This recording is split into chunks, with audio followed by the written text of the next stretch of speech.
The Untouchable True School Sports Empire proudly presents something the boxing game's been missing. Hey, what's going on? It's your boy BT, and I came here to talk some boxing with the thousands of True School Sports subscribers. Now we're live once again, reporting to you live and direct from Las Vegas, Nevada, the fight capital of the world.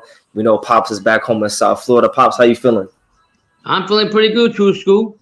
Real good. How you doing? I can't complain, man. Just been hard at work, getting that grade A content for the channel, Still haven't really gotten started yet. We still got a lot more to do.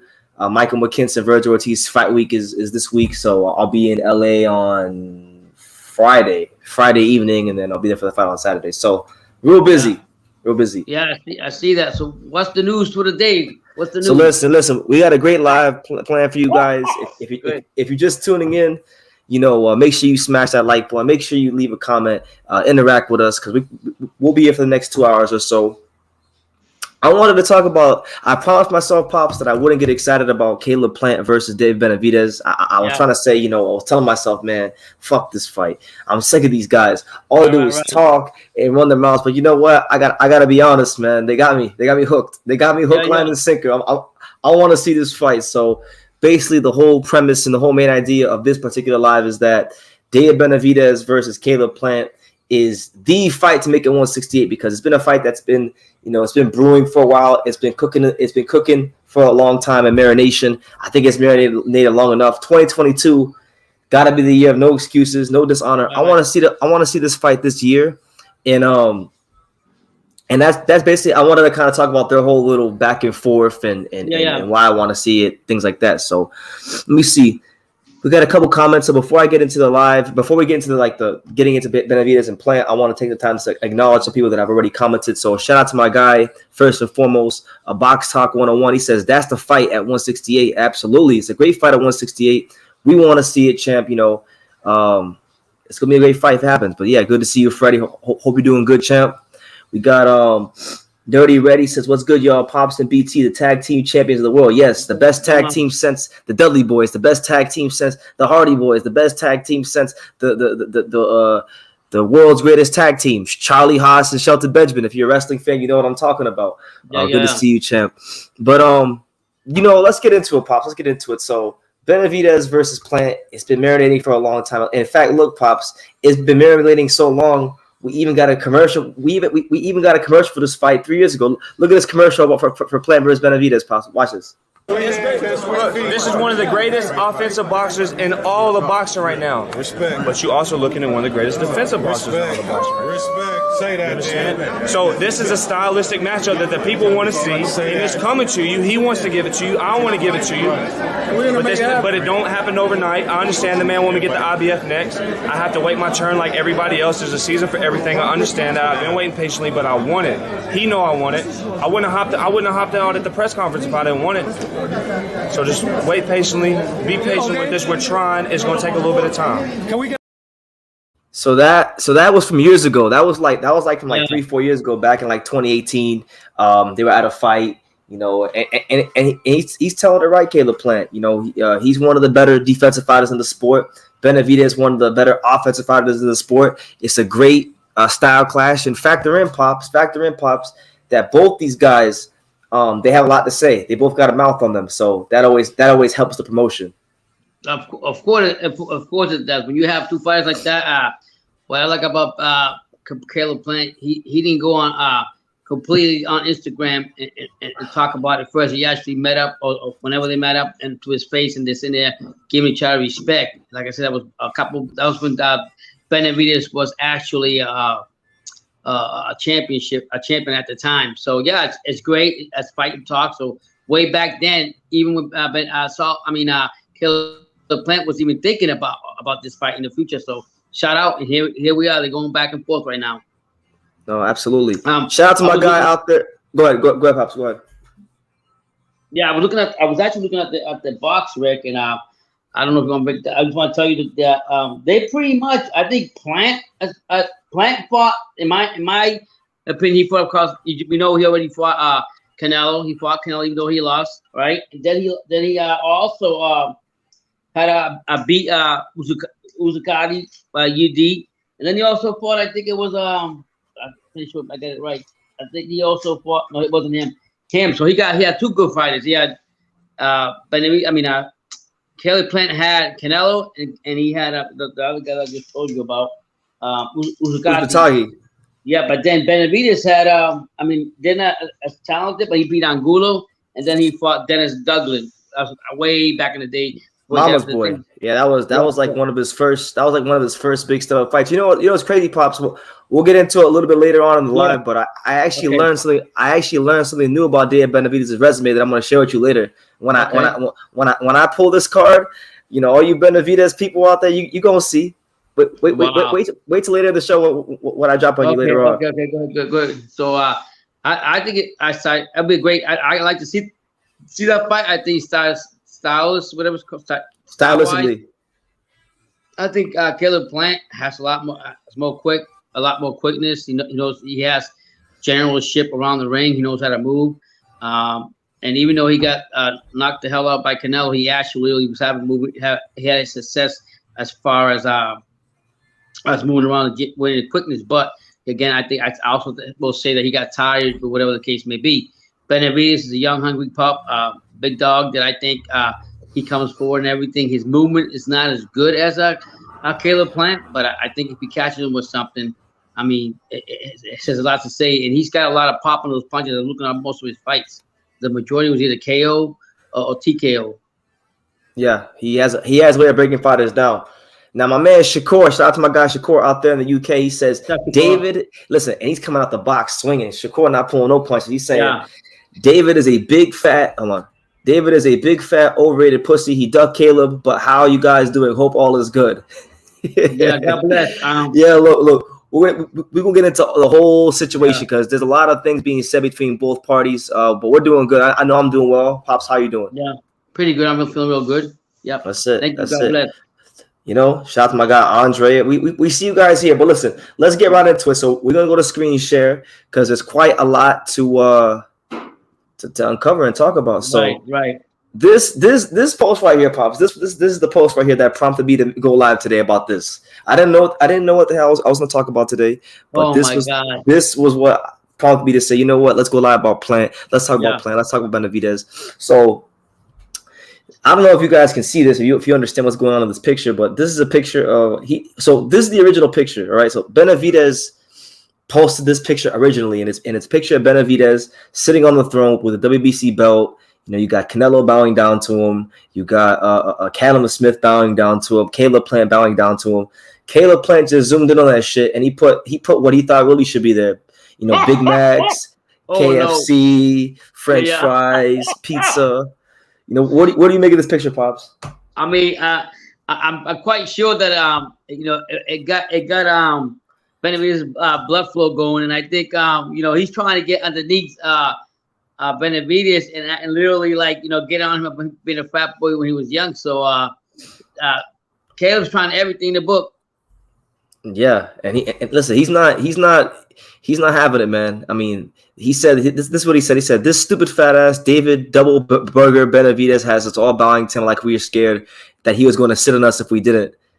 And then he says, then right after he lost the belt again, when fighters step up and fight other great fighters, one has to come up short. There's no shame in going out on your shield. Who's worse to lose to than yourself? There's no worse opponent to lose to than the one in the mirror. I'm not ashamed of losing, but it'd be hard to sleep at night if I lost it to cocaine and/or chicken tenders that were extra crispy. Oh hell!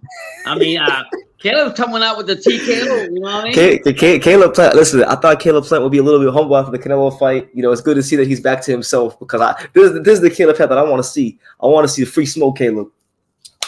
I think Benavidez can look at this two ways. He can sit here and sulk and get angry about it, or he can use all those quotes and everything to motivate himself when the fight comes, even when it happens. That's what I think. Absolutely. So I thought this was pretty hilarious. Yeah. I want to see this fight, man, because I'll be honest with you, Pops, and this is only my opinion on boxing. I think they're both really good fighters. Benavidez, I don't know how, but Benavidez is getting this reputation for being this feared fighter and whatnot. And my thing is man, let's take it back to the beginning. Let's take it all the way back to the beginning. So the last 2 years, there's been this narrative floating around that Benavidez is this feared fighter, right? But I remember a time, and I always bring this up because I always felt like this gets lost in translation. Before there was ever a situation with Andrade, before there was ever a situation with Samson and Andrade and the $7 million or whatever it was that he wanted. Mm-hmm. Okay, it all started back in January 2020. All right, Benavidez was WBC champion. Okay, Plant was IBF champion. Canelo was nowhere to be seen. And Canelo was nowhere to be found in the 168-pound division. He wasn't there yet, okay? People wanted to see this fight in early 2020. And when it was brought up to Samson Lukowicz, I'll highlight for you guys who can't see, but Samson Lukowicz said that, he shut it down immediately. Plant Benavidez, we don't want that fight. We need more time, okay? It's been 2 years. It's been 2 years since he said this. Already 2 calendar years since he said this. And we still haven't gotten this fight. Benavidez has a fight already signed with David Lemieux, right? Plant supposedly is supposed to fight Anthony Durrell. Now Anthony Durrell's coming out, and he's saying that there's nothing signed yet. But, why is Team Benavidez doing all this talking when they already have a fight signed? Mm-hmm. What do you think about that? Like, am I off base? Like, I feel like I like Benavidez. I like his. I met his dad. His dad's a cool guy, but I keep it a buck. Like they have to get past David Lemieux first. Why are they worried about Caleb Plant? I think what it is just like we were saying about the Canelo. We got to get over beating Bivol, and then like in that situation, they also was talking about another fight before they even finished the first fight that they had. So I'm going to backtrack and say the same thing with Benavidez. Benavidez, probably his manager probably told him something, or his dad something that you and I probably don't know. Like he didn't want the Andre fight, but yeah, they're gonna try to make the Benavidez fight. Yeah. So I think he started to build. So I think he started to build up to that because he's already motivated. But I will go on what you say, Brandon. We've seen it in the last couple of fights. Before you even talk about any other fight, you gotta take care of what's in front of you first. Yeah, you gotta take care of what's in front of you first. And look, I know David Lemieux's past it, and David Lemieux should be a guy that Benavidez beats easily, but David Lemieux can still punch, and if he gets clocked the wrong way, you know, his plans could fly out the window. Yeah, that's right. I mean, like I said, on any given day, you just don't know. Say what we want to say about Canelo, but I mean, not Canelo, Kayla Plant, but I'll tell you that he does have the dog in him. He's not afraid to walk up to you and talk to you, and that's one guy that I think could get Benavidez problem. I love Benavidez. I'm big on Caleb too, but I just think that Benavidez, if he doesn't get that power, those power punches, it's going to be very difficult to get underneath Caleb. So the whole fight, the build up, I just, in my personal opinion, like I said from the beginning, I think that his retarded manager of Benavidez is finally coming to his senses and trying, and probably told him something about having this fight. No, I gotta say this, Pops. I gotta say this. So, believe it or not, do you know how all this talking with Benavidez and Plant even started recently? I don't remember offhand, So I guess Caleb Plant was informed of a tweet that our friend Mini Max Boxing made on Twitter, and he decided to randomly one day respond to it. Now you see the date right there. It says February 13, 2022. Right. So I guess he must have got it or something, or got tagged in it, and he saw it, and he decided to say, "Fat boy can't fuck with me." Okay. Oh wow. Yeah. And then Benavidez responded by saying, "This fat boy will knock your bitch ass out worse than Canelo, sweetheart." And then he added Caleb Plant, and then he said himself on his Instagram, he says, "Here we go again, LOL. Little Caleb, a fake tough guy till his ass gets knocked out. Don't get knocked out back to back, tough guy. This is an easy fight to make. Let me know when you want to get it." Yeah, you see that part when Benavidez came out on boxing scene, said you already tasted the canvas one time already. You're about to taste it again. Yeah, but I don't know why he's talking. He tasted the canvas too when Ronald Gavril dropped him with a jab. I don't know. They both tasted the canvas. Maybe you forgot about that. They both tasted the canvas. I mean, yes, Caleb got stopped, but he got stopped by Canelo Alvarez, one of the best fighters in the world. He got dropped by fucking Ronald Gavril. Right. Again, there's levels to boxing, right? That's true. You got a point there, and I just think that you might say they're just going back and forth on Twitter like all the other some fighters that are just no. But this shit is actually entertaining. Like normally, like I'll use the 135 division for example, like the lightweight division when Ryan Garcia and Devin and these guys go back and forth. It ain't entertaining. This shit is like, I mean, come on, Pops, look at this shit. Look at what Caleb Plant did today at Benavidez. Look at this. He put the Big Mac. He put the damn Coke. He put French fries, eggs, sauce. He put everything. Burgers, soda. I think I still feel there's going to be a fight down with this. I still feel that for them to be so vocal like that, and you might be right, but maybe I'm reading into this too much. You know, with what? I just as far as this fight being made after the Benavidez, if he gets by what's the name? Lemieux. So I'm sure the manager came out and said something too. I mean, I don't think that, but then I don't know boxers either. I don't think they would go back and forth like this, like bitches back and forth. Excuse my language, back and forth, and just continue going with, if there wasn't something about it. Yeah. To be honest, look. I think Caleb Plant, if it was up to Caleb Plant, he'd probably fight Benavidez next, but that's not how boxing works for most of these fighters. He's got a manager, a very good manager who knows what he's doing in Luis Tacuba Jr. And Luis Tacuba Jr. is not going to put Caleb Plant in there with Benavidez after the Canelo fight. He's going to get him a win. He's going to try to get him in there with an opponent he can look good against to build some hype on him again and get people excited about him. Benavidez, even if he wanted to fight Plant, he can't because he's got to fight for the WBC interim title against David Lemieux. So, Benavidez can't really move until he gets past that fight. But here's what I'll say about this. So Caleb Plant came out today on Twitter, and he responded to a tweet from one of the best in the business. Shout out to one of my colleagues in the sport who I just saw in San Diego, the very great Jake Donovan from Boxing Scene. Shout out to him. He says, this is what he was saying about the situation. So he said the following, and I quote, "To clarify, the fight never ever evolved beyond casual discussion. Separate paths away for both fighters. Benavidez is scheduled to face David Lemieux on May 21st. Next up for Plant is likely Anthony Durrell.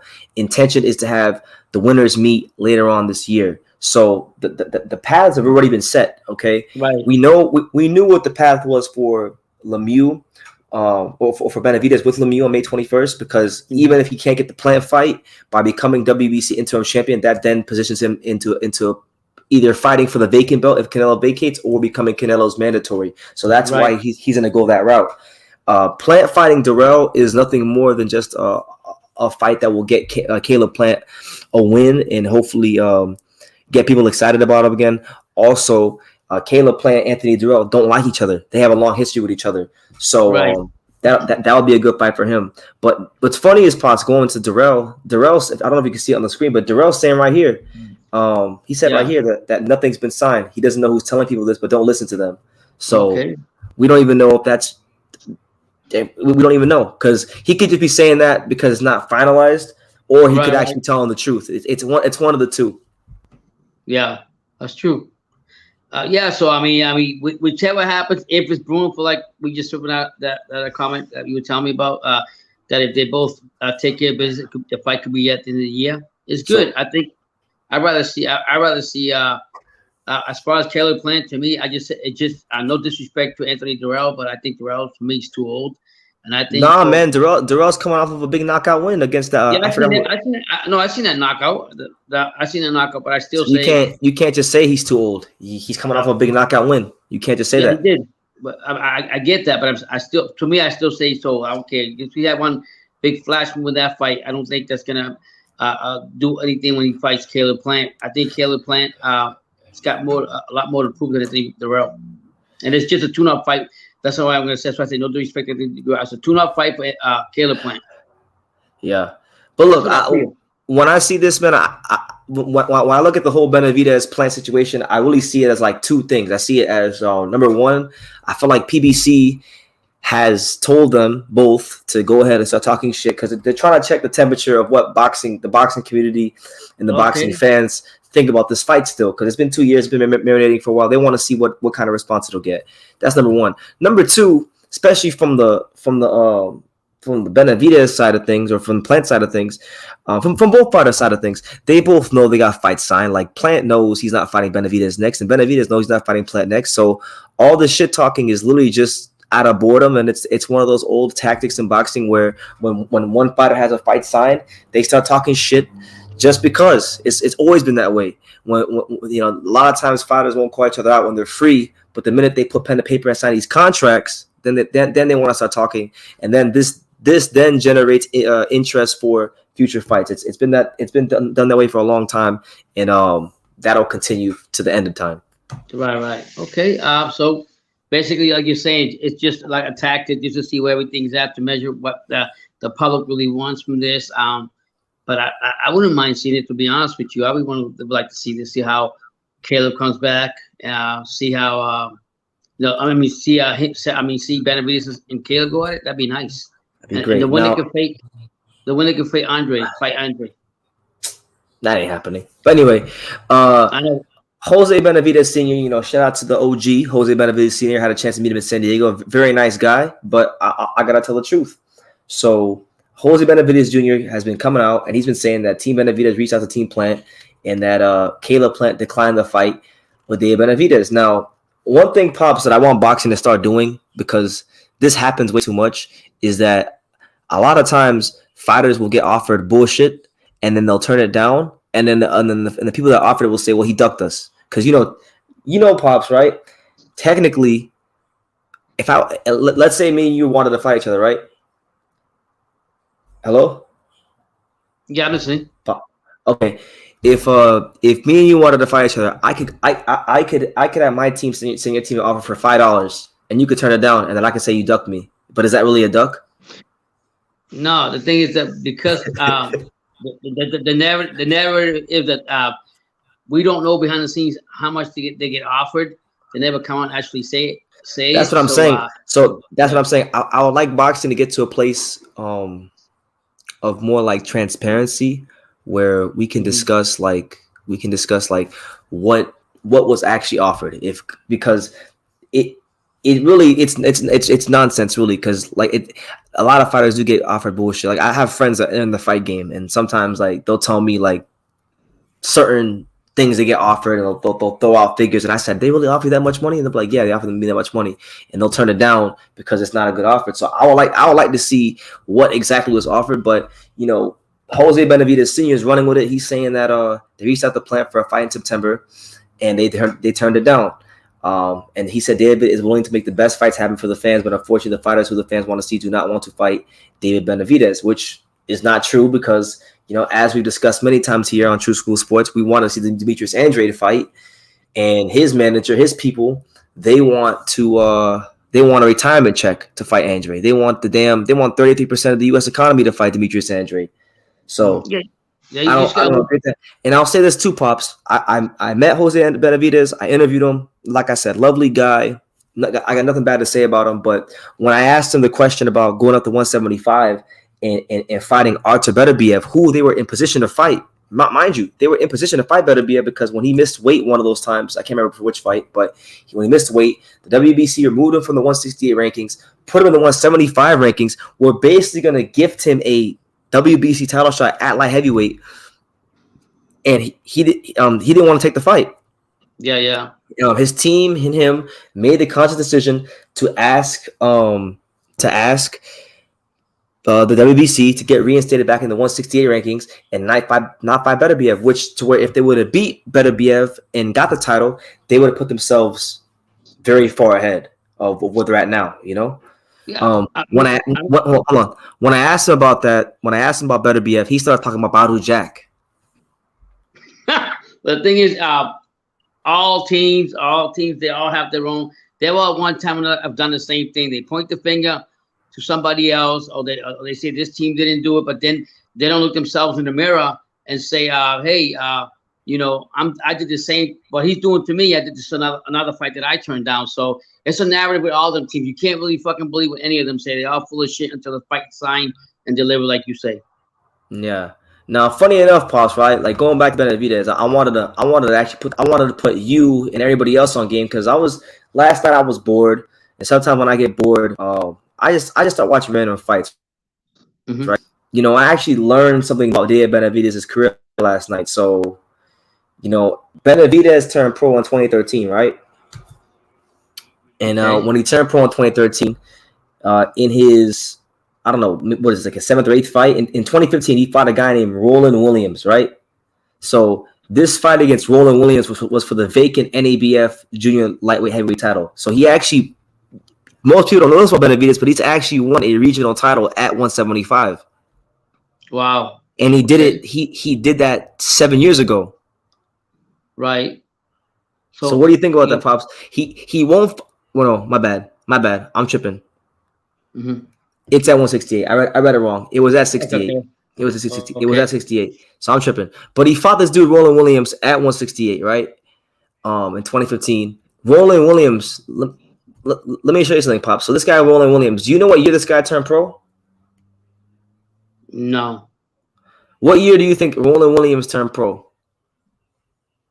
I'm gonna say I don't know, so I'm just gonna say maybe like 2000, no, 2002. I don't know. Yeah. Try 1984. Holy crap! Jeez. Wow. Roland Williams was a club fighter. He turned pro in 1984, right? He look, just so you know how old Roland Williams is, Pops. He fought Roy Jones Jr. in his prime in 1990, and he got knocked out in 4 rounds. Right. Jesus. Then Roland Williams basically retired from boxing in 1993. He didn't box again until 2014. He had an 11-year layoff. Or no, a 20 was it? Is that 11 or 21? What? Because it was 03. Yeah, he had a 21-year layoff. Yeah. He basically he had a 21-year layoff. He came back as a journeyman for like 4 fights. He lost 4 straight fights. Think about this, Pops. This man lost 4 straight fights, Roland Williams, and then he fought Benavidez. Somehow Benavidez got sanctioned to fight this guy for an NABF title in like his 9th fight or 8th fight or whatever. That's so crazy. Benavidez been getting them soft touches for a long time. Yeah, so that's what your point. That's what your point is saying. So it's time for him to step up. That's what you're basically saying. Yeah, man. I mean, look, he's fought at light heavyweight before. Like he fought Ricardo Campillo at light heavyweight. He fought Felipe Ramiro at light heavyweight. He fought Kevin Cobbs at light heavyweight. He's fought plenty of fights. He fought Edgar Galvin in his second fight at 180. He was at 180 here. Right. It's time to move up. If you're not gonna fight, listen, I'll put it like this. This has to be his last year at 68 because if he's not hell bent on going to light heavyweight, then he's wasting his time. If he's not going to fight Kayla Plant later this year, then he's wasting his time.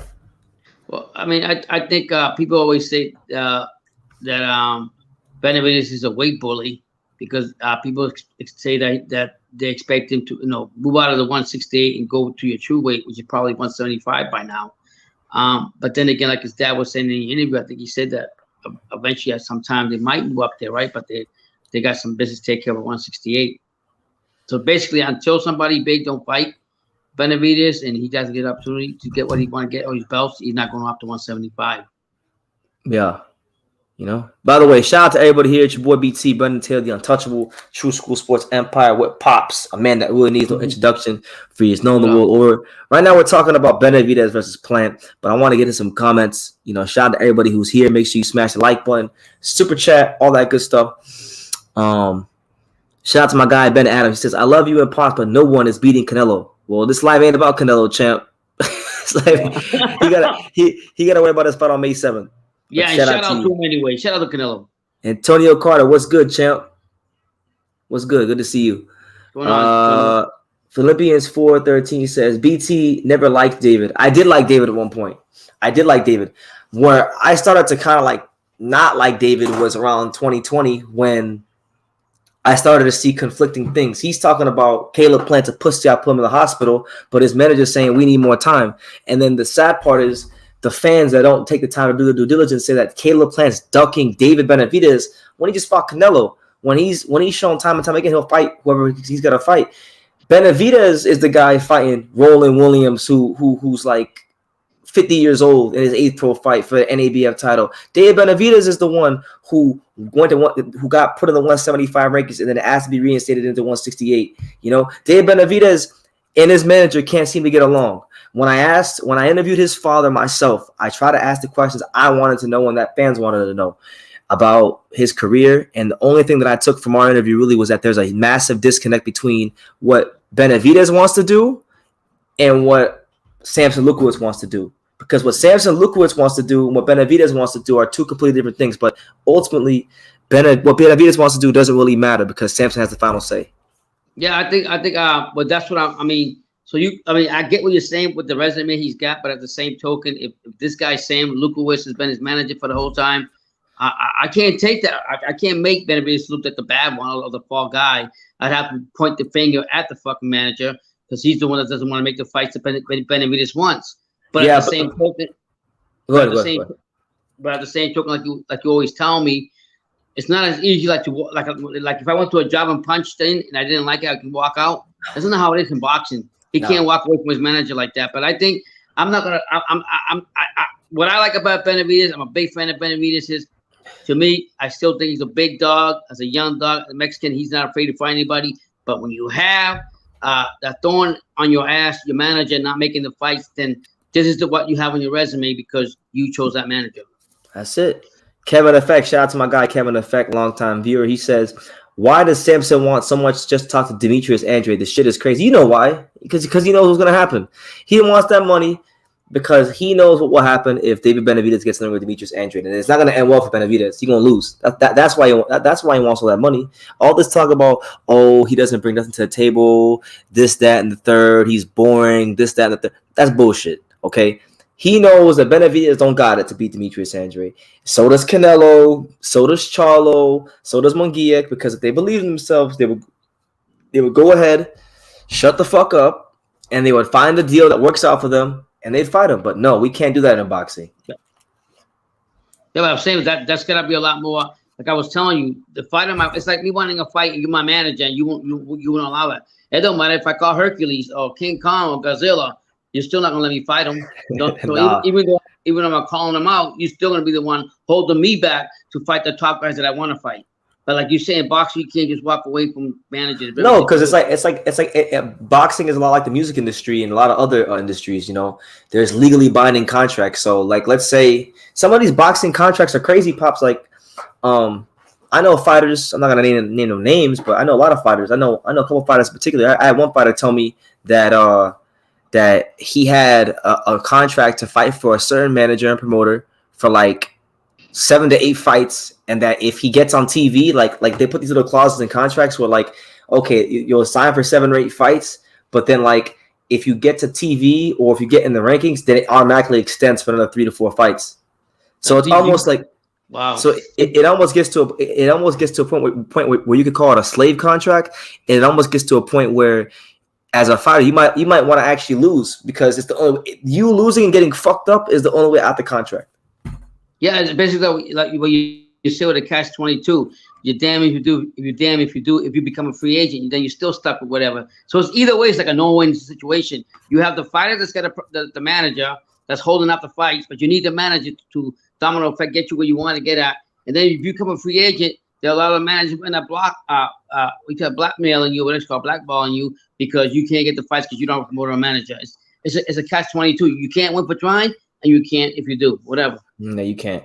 Shout out to my guy, Johnny Berber. Make sure you guys go subscribe to Johnny Berber's channel for all content on how to improve your mental well-being and your confidence as a man. I like his channel. But he says, will Caleb outbox David for victory, or is David too powerful for Caleb? I mean, I can see the fight going 2 ways, 3 ways, really, actually. I could see, obviously, Caleb outboxing Benavidez. I could definitely see David Benavidez's volume, and not just the volume, but the combination of volume and being heavy-handed, hurting Caleb Plant in the later rounds. And I could also see Caleb Plant hurting David Benavidez with a body shot, the same way he did to, what was the guy's name? Carlos Galvan back when he was a prospect, you know? But we'll see. David's got a good jab, too. That fight can go a lot of ways. I think. What do you think, Pops? I think David's more powerful. I think David is more powerful than Caleb, and I think he's taller. I think he's stronger, and I think if David catches him with something, it's not going to be easy for Caleb. And I mean, Caleb got a smaller Canelo that was breaking him down to the body, and David goes to that body a lot. Benavidez goes to that body a lot. So if Canelo can do it, why can't David? I'm just saying. You know, I think that David's a much bigger target than Canelo. Right. So that's even better for him to either come in there with an uppercut, use his height, his distance, and it won't be as hard for him to throw those power punches. I like Davis. You don't want to ride with Davis I know you like David Benavidez. Caleb Plant. I love Caleb Plant. Don't get it wrong, but in this instance, I got to go with my boy Benavidez. So 13 rounds of boxing saying Caleb is a pussy, though he is not taking the fight. There is no fight. David Benavidez is fighting David Lemieux. There is no fucking fight. What fight? There is no fight. They already have their own paths laid out. Like Caleb probably gonna go fight Darrell or someone else. David already got his shit scheduled with Lemieux to fight in Phoenix. Listen, man. I think they'll both take the fight. But what I will say is I think there's a bit more posturing going on from the Benavidez side of things because there's always been – go look at the track record. Go look at the track record, not just with Plant, but go look at what's happening with Andre. Benavidez's team postures with everybody. They could have been fought like Beterbiev years ago when the WBC moved them to the 175 rankings. They didn't want to do that. They came back to 168. They haven't really done a whole lot at 68. I mean, to be fair, when David Benavidez was WBC champion. Hold on. And let me cut you up again, Pops. And on top of that, his biggest fight at 168 was going to be with a guy that Caleb Plant already beat in Jose Uzcategui. If only Jose didn't test positive for PEDs, but I'm just saying, like, he already fought. Caleb already fought and defeated Uzcategui years ago. So you mean to tell me that Benavidez's best fight, his best opponent was going to be a guy that Caleb Plant already done beat? And we're gonna talk about David Benavidez like he's this feared fighter. He's a good fighter. Don't get me wrong. I like Benavidez. He's a good fighter. He's got a lot of things going for him. I don't take nothing away from him. But you know, I don't want to bring up the past and show him a mirror. But like, damn, like he beat himself on the scale. Lack of discipline. The least you can do in boxing is be disciplined. I have a question for you, Brendan. When David Benavidez was actually the WBC champion, right? Did he fight the top dogs, or could he fight the top dogs at that time? I mean, Caleb Plant was one of the top dogs, and when it came time to fight Caleb Plant, make the fight, Samson Lewis said we need more time. At that time, Caleb Plant was a top dog. I'm saying when Bennett, I mean, okay, I don't gotta answer the question. We'll just go box rec. All right, we'll go to box rec. Okay, box rec. So look, you can see the screen, right? I see it. I can see clear, but go ahead. Okay, so in 2017, he won the belt vacantly from when he beat Ronald Gavril. Close fight. Benavidez got dropped. Good fight, good experience for him. Came back in the rematch, beat Gavril easily, right? Mm-hmm. After he beat Ronald Gavril, he fought Jalen Love. I think he might have already lost the title on the scale at that point because he beat Jalen Love. Then he fought Anthony Darrell, who Caleb Plant might fight, but he knocked him out already. Fought him. He fought Romero Angulo, who was coming off the Anthony Sims win, which was a good victory for David at the time. Ronald Ellis and Kyron Davis. These are the guys he's fought. Now, I'm not a big resume guy, but you asked the question. I'm just telling you. But the question that I'm asking you is that's who he fought in the box ring. The question that I want you to answer me, was those the only options that Benavidez had at the time? Were there better fighters in that level? There was Billy Joe Saunders, but Billy Joe Saunders I don't think was going to fight Benavidez because he was tied up with Andrade, and then he won the belt vacantly, and then he waited for the Canelo fight. So that was never really a realistic option. Callum Smith was doing the same thing.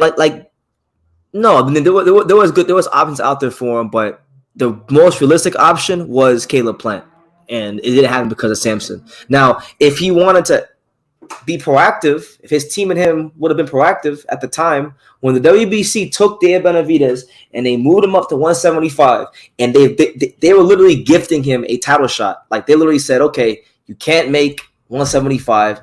Here you go, champ. Fight Artur Beterbiev." All right. Basically, that's basically what they said. Basically, can't make 168. You can't make 168. Look, what they essentially did was they said you can't make 168, but you've been WBC, you've been a champion in our rankings, so we're gonna honor your status as champion. We're gonna move you up all the way to number 1 and put you in position to fight Artur Beterbiev. This is like 2019, 2018, something like that. Okay.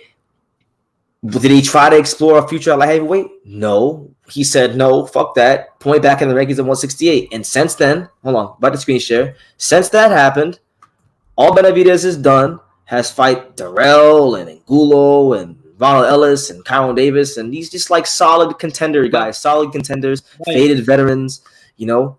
But wouldn't you say that a lot of that has to do with his dad making decisions and the manager over Benavidez. Listen, I'm to a point, Pops, where I don't know who it has to do with. I don't know who it has to do with.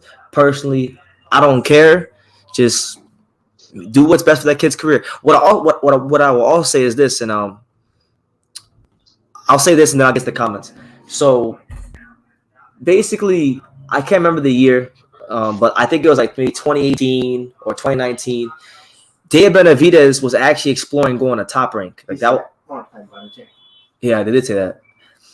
David Benavidez was exploring going to Top Rank at one point because he wanted to fight Gilberto Ramirez. I don't know if you know that, but he was actually looking at fighting Gilberto Ramirez years back.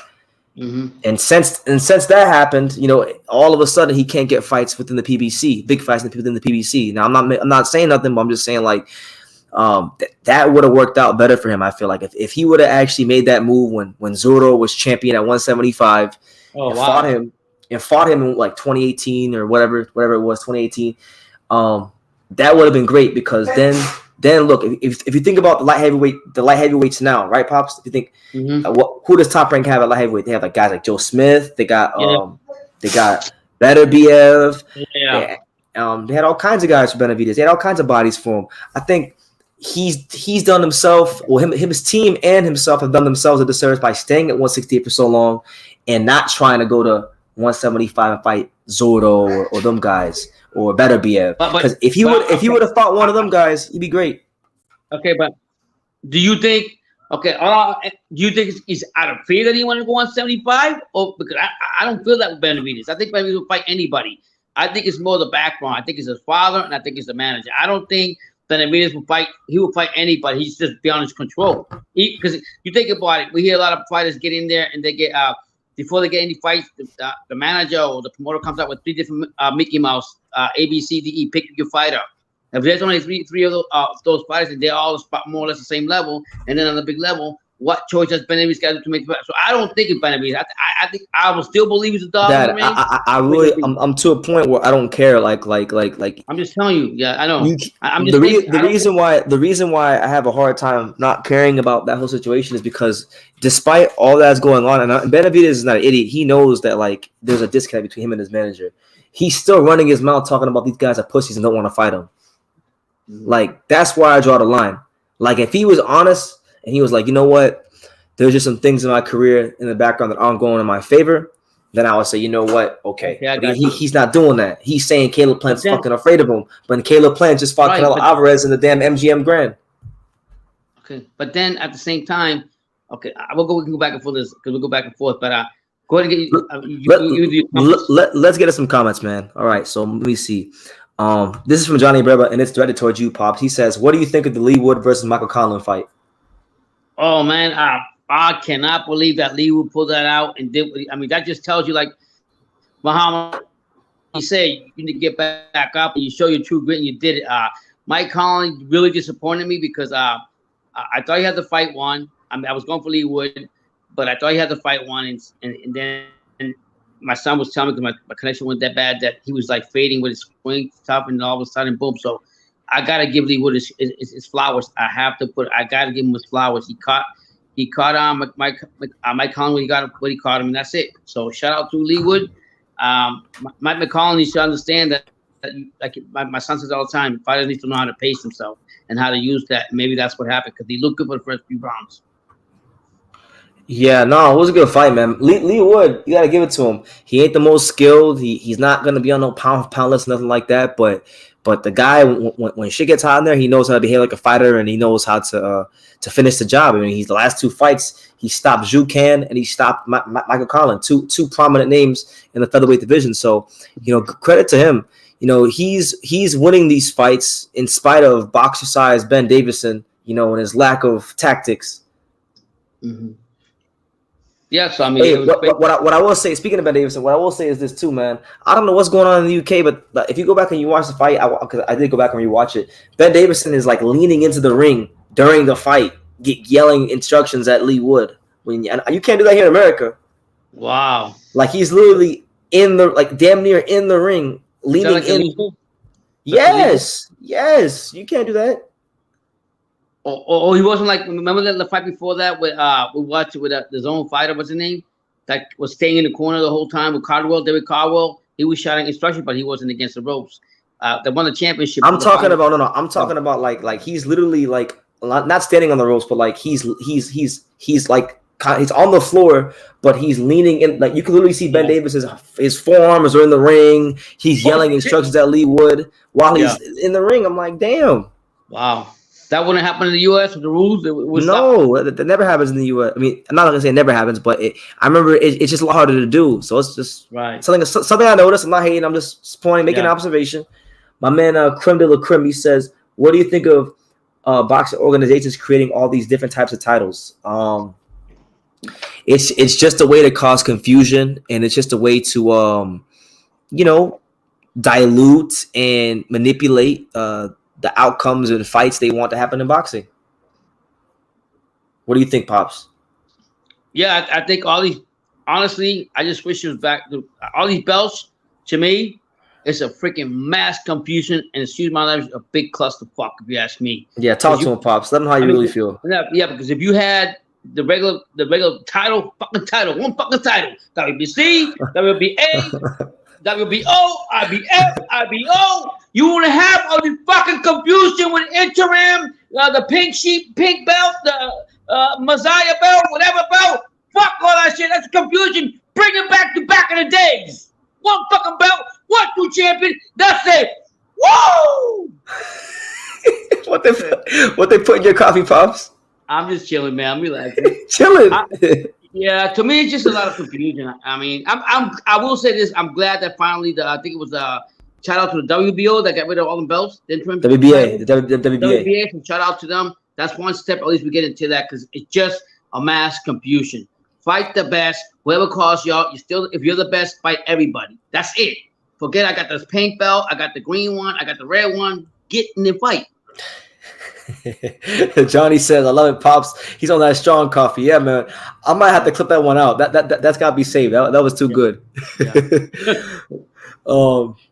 Bernard Smith, shout out to you. Hope your mom's doing well. Chemby says, Kayla Plant is the truth. Yeah, I want to see this fight, man. I want to see who's who in the 168 division. Philippians 413. By the way, Philippians 413. Tito Gonzalez, the greatest fighter in the world. Anyway, he says, who has more power, Canelo or David Benavidez? David Benavidez easily.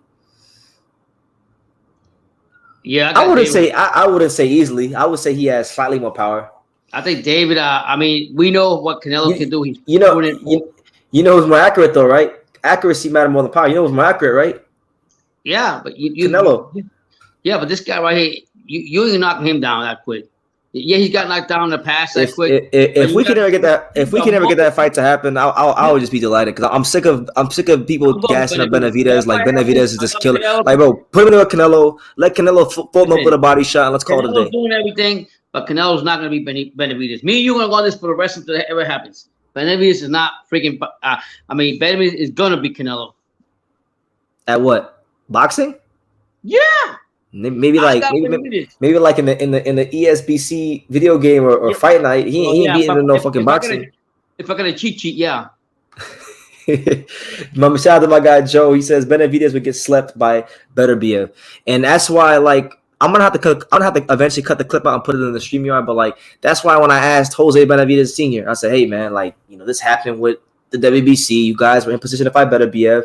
If you're trying to get the Canelo fight, why not go this route? And then he said he starts with the whole we're on our own path and this, that, and the third. But then it don't seem like it because you keep talking about Canelo. So he was like, I mentioned Beterbiev, and he started talking about Badou Jack.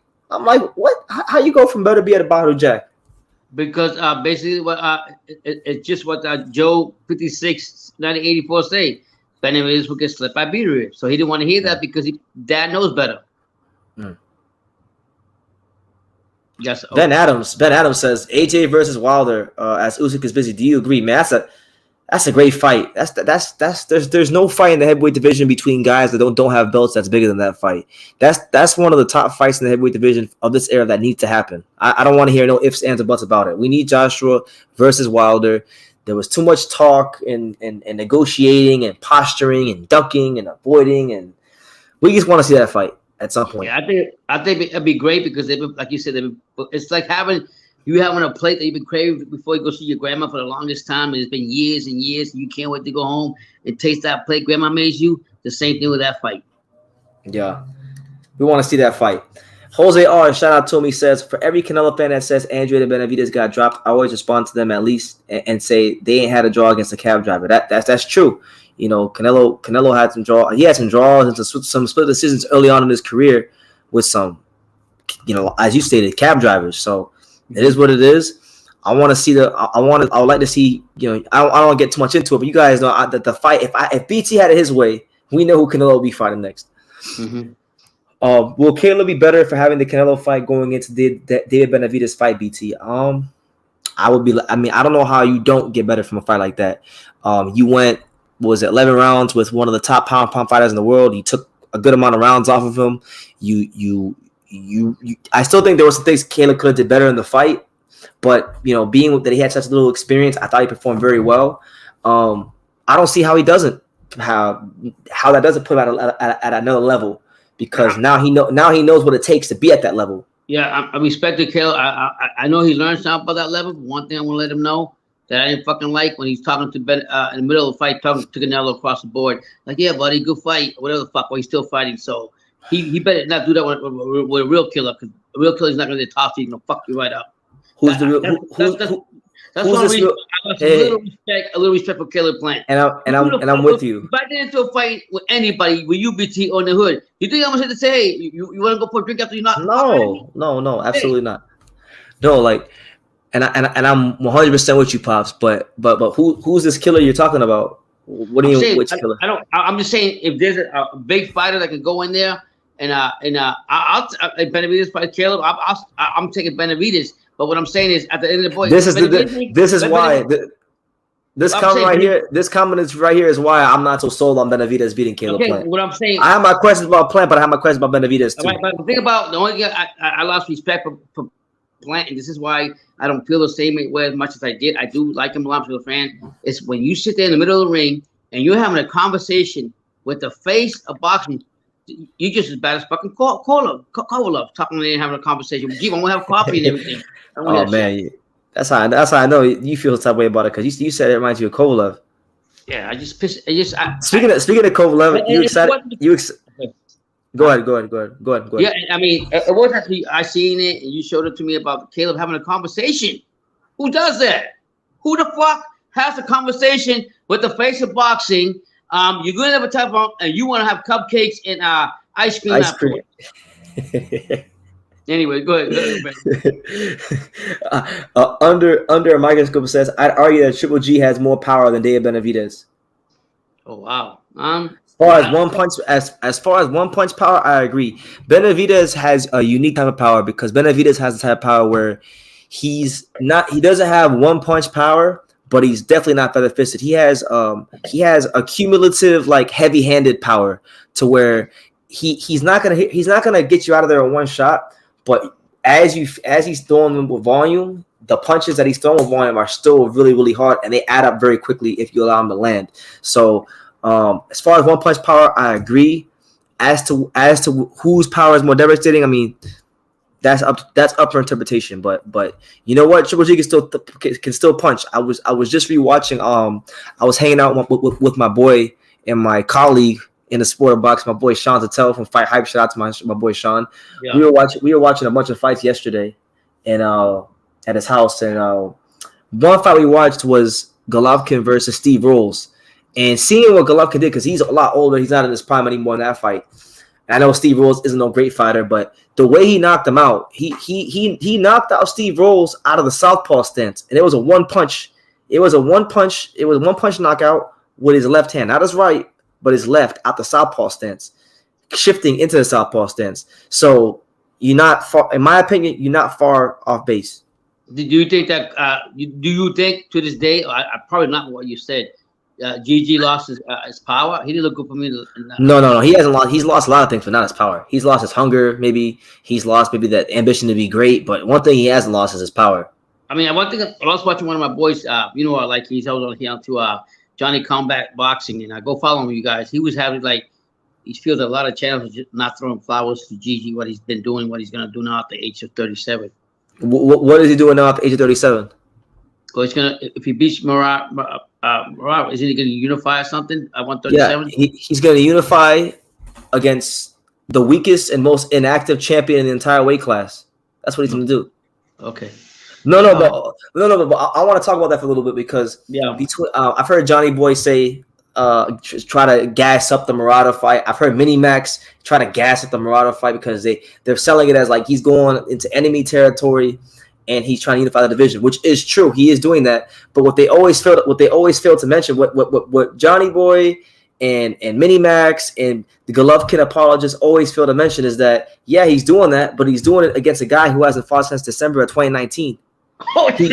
He's doing it against a guy who's clearly the weakest champion in the division, and he's doing it against a guy that already has losses on his record to Rob Brandt and Hassan Mandam. So are you saying? But now I'll tell you this: if he was doing it against Charlo or Andrade or one of them type of guys, I would say, okay, now I can take it a bit more serious because these guys, people can have their opinions on Charlo and Andrade, whatever they want to say, but Charlo and Andrade are clearly a level and a half or maybe 2 levels above Murata. Okay, they haven't lost to the Hassan Mandams and Rob Brandts of the world. Okay. Now, to Murata's credit, I'll say this: he's not a bad fighter. Not trying to shit on him. Just calling it for what it is. Right, he's the weakest champion in the division. The guy's a gold medalist. The guy did avenge both losses eventually, but he's not on the level of an Andrade. He's not on the level of even a Charlo. Yeah. You know? And under a microscope says that Golovkin should beat him easily. Abel said they sparred in the past. Okay. Abel Sanchez. So they know each other. And Murata's not going to be like a slick guy. He's going to be there to fight. He's going to fight a nice, long, rangy style. So it'll give Golovkin a chance to flash the jab and land the right hand and the punches he likes to land. You know, stylistically, it's a good fight for Golovkin. Does he have a strong? Does Murata have like a strong thing about him? Like we know what Golovkin brings to the table. What would you say was the best attribute that? Hold on, Pops. Hold on. Okay. I'll answer that in a second. Shout out to you, Ben. Good night, champ. Good night. You know, Joe Joyce versus AJ. I like that fight, but good night, champ. Yeah, good night. I like that fight too. God bless, man. Take care. As far as Murata and Golovkin are concerned.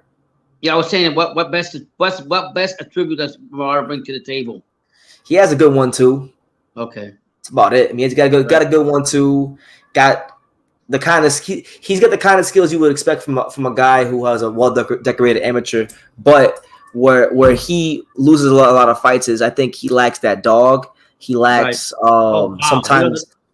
Yeah, so he lacks that dog. Sometimes his punch output lowers in fights. That's why Rob Brandt beat him. When Rob Brandt beat Murata, he didn't beat Murata because he boxed this great fight. He beat Murata off of activity. Rob Brandt did like 1,200 punches and just outworked him. Damn. The way you making it sound, man, I don't know if I want to give Murata a chance in anything. I'm sorry. The way you tell me right now, Murata has a chance, but it's a small chance. It's like that fight to me is like a 75-25. Yeah, nah. If Golovkin doesn't listen, if Golovkin doesn't knock out Murata, he's a fucking hype job.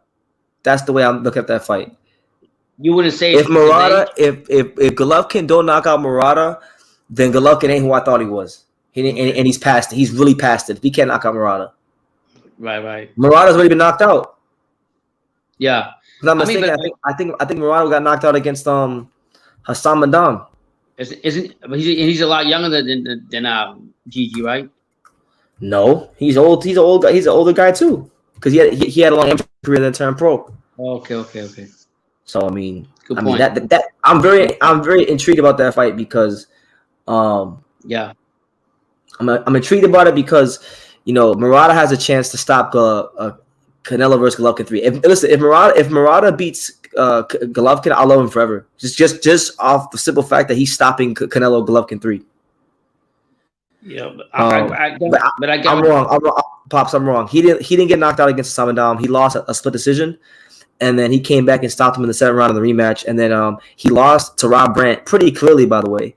And then he rematched Rob Brandt. Now, Pops, I want you to explain this to me. And I actually want to put it on the screen. You can see what I'm talking about. By the way, shout out to all 20 of you here. Make sure you smash that like button, comment, super chat, all that good stuff. We here just talking boxing, having a good time as always. But look, explain this to me, Pops. So in October of 2018, right, they fought Murata fought Rob Brandt here in Las Vegas at the Park MGM, my favorite venue in all Las Vegas. I mean, if you guys never been to a fight in Vegas, if you ever get a chance to go to the Park MGM, go to that venue. To me, it's my best venue. But he fought him there at the Park MGM, clearly lost. And then he gets a rematch in his hometown. Now, how many fighters lose a big fight, and then as the A side, they lose a big fight as the A side, and then they get a rematch in their hometown after they lost against that opponent? That doesn't happen overnight. No, it doesn't happen overnight. That's not cool. That's not cool, man. Right. So Murata getting this star treatment, and look, he's getting the fight Golovkin in Japan, so he's got a chance. Me, Jairo, and Shakur, when we go on our group chat, we call Murata the LeBron James of boxing, because in Japan, the LeBron James of Japan, because he gets crazy ratings over there. The guy gets crazy ratings. Well, that's what I'm saying. That's why they're making the fight over there. It's a win-win for the promoters and the company. And not really true, because Gigi sells in New York too. Gigi sells big time in New York. But I mean, so be it. But what you telling me about Murata, that he comes in there, and does he have any power? Yeah, he's got power. I mean, he stops some good fighters. He's not like a bum. He can fight. Okay. He's just not. When we talk about the champions or the top guys at 168, there's a clear gap between him, old Golovkin, Andrade, and Charlo. He is the weakest link. Do you think if hypothetically, we would never know, if Murata makes his big upset, you think Canelo will fight him next? Yes. If Murata beats Golovkin, do not hold your breath on who Canelo will fight next. Escudiendo la historia. He going to Japan. He's so stupid. Yeah. Okay. Because that's that, and I won't even be able to blame him, because that would be a unique opportunity to fight. First of all, he fights Murata. He can just say he just beat Golovkin, so you can't shit on the fight. But he just beat Golovkin and became unified champion, so you can't shit on the fight. Then on top of that, you're talking about Japanese television involved, Mexican television involved, American television involved. We're talking about Murata, who by himself in Japan can get upwards of 30 million viewers just by himself fighting Kasama Dam. Yeah. Wow. Yeah. If he fights Canelo in Japan, he'll probably like damn near double that just in Japan alone. Then we're talking about Canelo, he's Canelo. He's the biggest star in North American boxing. So, to me, I think if Murata beat Golovkin, it'll be the biggest fight it's not as far as globally. Right. Murata versus Canelo is probably one of the biggest fights in boxing. And Murata going to that fight's going to make a big paycheck, right? I would assume so. Yeah, I mean he's fighting Golovkin. He's not going to make what the amount that what Gigi will be losing to if he fought Canelo, obviously, but he'll make a decent pay. Yeah. In Japan, and isn't it hard to travel to Japan with all these restrictions and stuff? That's why some fights don't get made. I would imagine. I can only imagine. I mean, I never gone to Japan. I wanted to go to Japan, but with all this craziness going on in the world, I might just take a fork in that. Yeah. Let me see. Under my microscope says, I'd love to see a 126-pound Super 6. That weight division is full of dogs. I'd love to see it, because we need a clear-cut guy at 126. I was talking to my good buddy. He was here the other day. He came to visit me, and we hung out the other day. My boy Angelo Leo, and check the interview on True School Sports. He called out Mark Marksile. He called out Leo Santa Cruz. He called out Ray Vargas. He said he wants smoke with anybody and everybody in the featherweight division. I told him this division needs somebody. Right now it looks like Lee Wood. He's got the most momentum in the division. I'm not saying he's the best. I'm just saying right now he has the most momentum, because he's coming off a back-to-back knockout wins against Jucan and Collins. So you got to respect him and, put him towards the top of the division. But, if there was ever a weight class under a microscope that needed a Super 6 or a World Box Super Series, it would be this one. So we can get a definitive guy. Yeah, that's true. And I think I will quick on Angelo Leo's point. He's been a champion. He knows how to get there. He's got that mind frame. Now he's even working twice as hard in the gym. Continue to be more hungrier. So whoever he gets in the next fight, I'm gonna say just like this. I'm gonna say like this in 3 words. 4 words. I feel sorry for you, because he's putting in the work. And what I'm saying, his mentality as being a champion, that will always stick with him. So when people look at him and look at his qualifier, they disrespect that championship resume he got, because that man got it. He got it, absolutely. Now, I kind of wanted to go to now that you brought it up, I kind of want to go to 126 myself, and I want to kind of ask Pops as well, Go ahead. Who would you want to see in the Super 6 at 126 if there was ever such a thing? So I got the rankings in front of me. I'm waiting for them to load. So these are the rankings at 126. So you got, we'll start from the bottom. You got Mick Collin, Joet Gonzalez. You got Kid Galahad, but I heard he's moving up. You got Kid Galahad. Yeah. You got Gary Russell Jr. You got Kiko Martinez, Josh Warrington, Lee Wood, Mark Marksile, Mauricio Lara, and Navarrete. I already got like 4 off top that I want. Okay, I'll take Mauricio Lara. Name your 6, Pop. I got Mauricio Lara, Navarrete. I like Josh Warrington. I got you said Lee Wood's going to be there, right? He's the current champion, so I got to put him in there. Lee Wood is there. You got Joet Gonzalez, Collin. I would put I'm going to take Gary Russell Jr. still. I think he fought one arm. I think he's still very talented, in my opinion. And that's spot 4, right? 5? Yeah. Yeah. The last one for me would be, I said, Jarvis. I would probably be, what's the guy named? Kiki Martinez? Kiko Martinez, yeah. Yeah. Well, no. Yeah, Kiki Martinez. I'll take him. Yeah, for me personally, I mean, obviously, he's not there yet, but he'll be there soon. I got Angelo in there. Oh, yeah, of course. Angelo. You didn't say that. You said the current. Okay. You can put Angelo there if you want. Yeah, Angelo. Okay, go ahead. Okay. Go now. So I will have Angelo Leo in there. I would have Lee Wood. I would definitely have Mauricio Lara. What was that 3? So Leo, Lee Wood, Mauricio Lara. I'd put Mark Marksile there because I wanted to get beat. Fuck Mark Marksile. Yeah. Emmanuel Navarrete, I would have there at 5. And then, give me some Kiko Martinez, man. Yeah. Okay. You know, let Gary recover. Gary can fight the winner of the tournament. He let Gary recover from surgery, so we don't have no excuses. But So Angelo, Lee Wood, Kiko Martinez, Navarrete, Mauricio Lara, and Mark Marksile.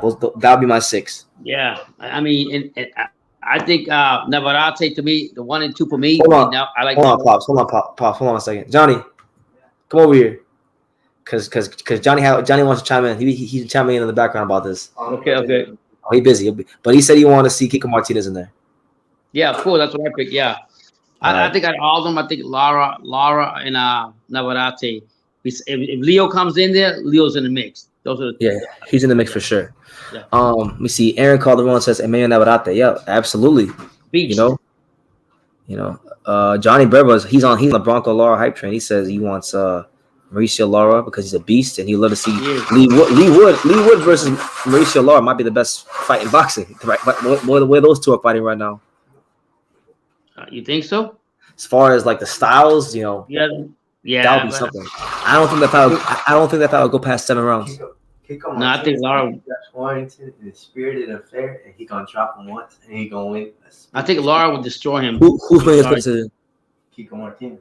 He gonna beat Josh in the rematch. Yeah. So Johnny making a prediction because I don't know if you know Pops, and I don't know if the 17 here know this, but like in not this weekend, but the following weekend, we're gonna have a lot of boxing. But one card we're gonna have is Kiko Martinez in his rematch with Josh Warrington. Now Kiko Martinez. He's the guy that absolutely he knocked Kid Galahad into another dimension. All right. We haven't heard from Kid Galahad since. But Johnny's saying that Kiko Martinez is gonna win a split decision over Josh Warrington in a very spirited affair. Yeah, I mean, I'm a big fan of Josh Warrington, but I think he's come over with Diva. I think I forgot who turned the fight down before. I think it might have been Kiko. They're not beating Angelo Leo. They're not beating Angelo Leo. Hell no. Not at 26. Yeah.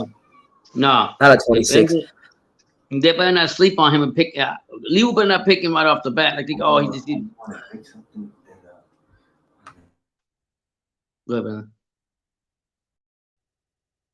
Good. Yeah. I would like to see Lara. I think Lara will beat the shit. He's gonna him. I like to see me personally. I like to see a Navarrete Lara fight. That's what I like to see. I don't care what. Hey Pops, talk to him for a second. I gotta switch rooms, but talk to him for a second. Okay. Yeah. I got Lee Wood. I got Lee Wood and I mean not Lee Wood. Lee Wood now.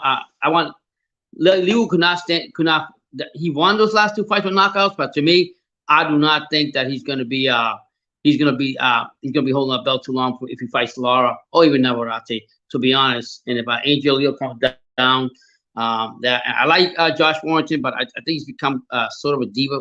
I think he turned out a fight a couple months ago. I forgot who it was, and I was like, nah. But I still like him, but no. Out of the beast right now, the 2 beasts in my mind is Navarrete and Lara.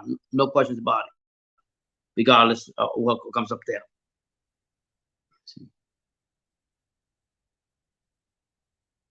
Thank you. Good.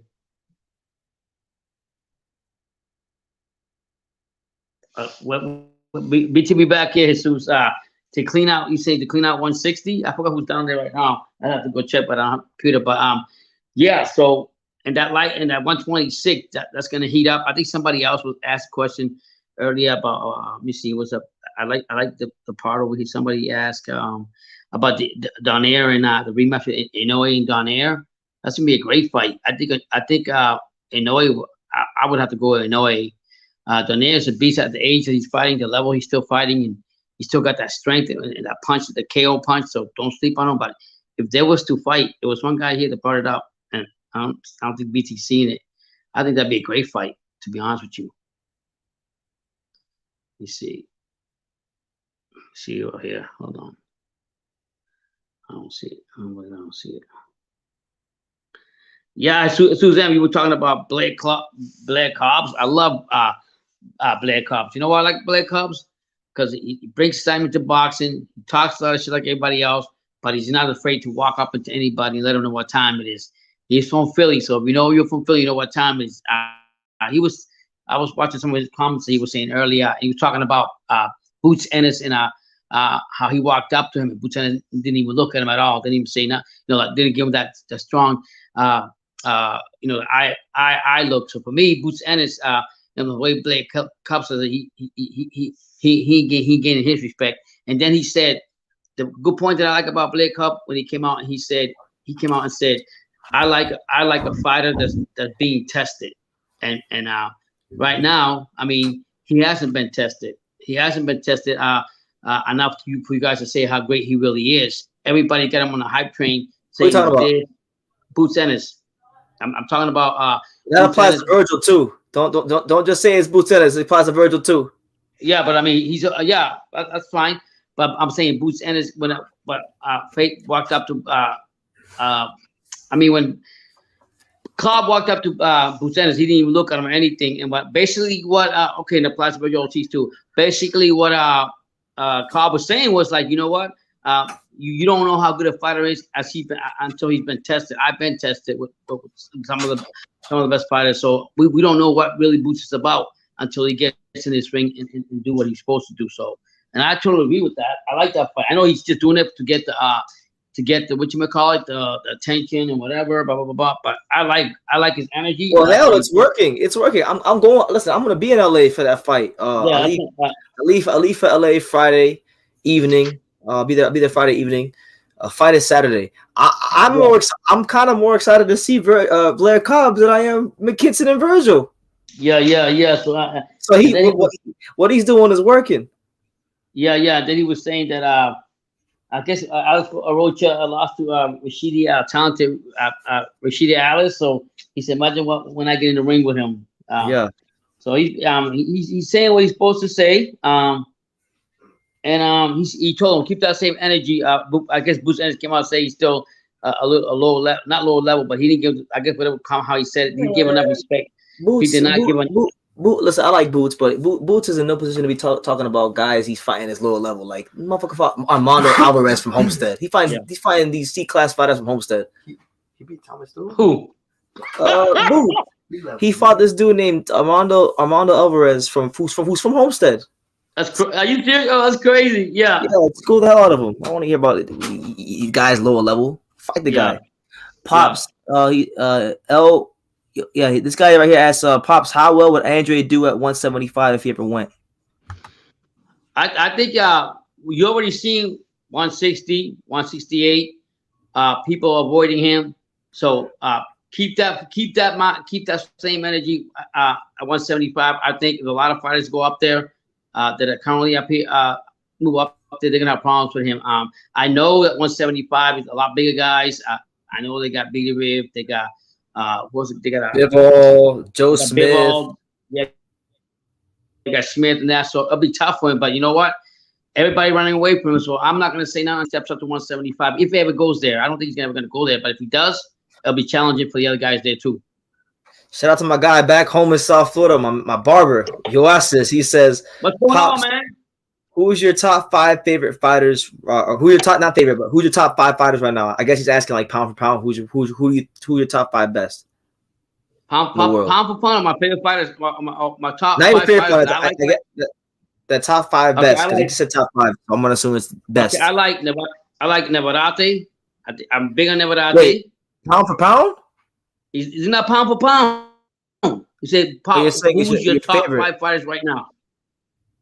I think he means okay. Right. Go ahead. Answer the question. Yeah, I got like Nevarate. Definitely like Benavidez. You already know that. I like Benavidez. Is your favorite?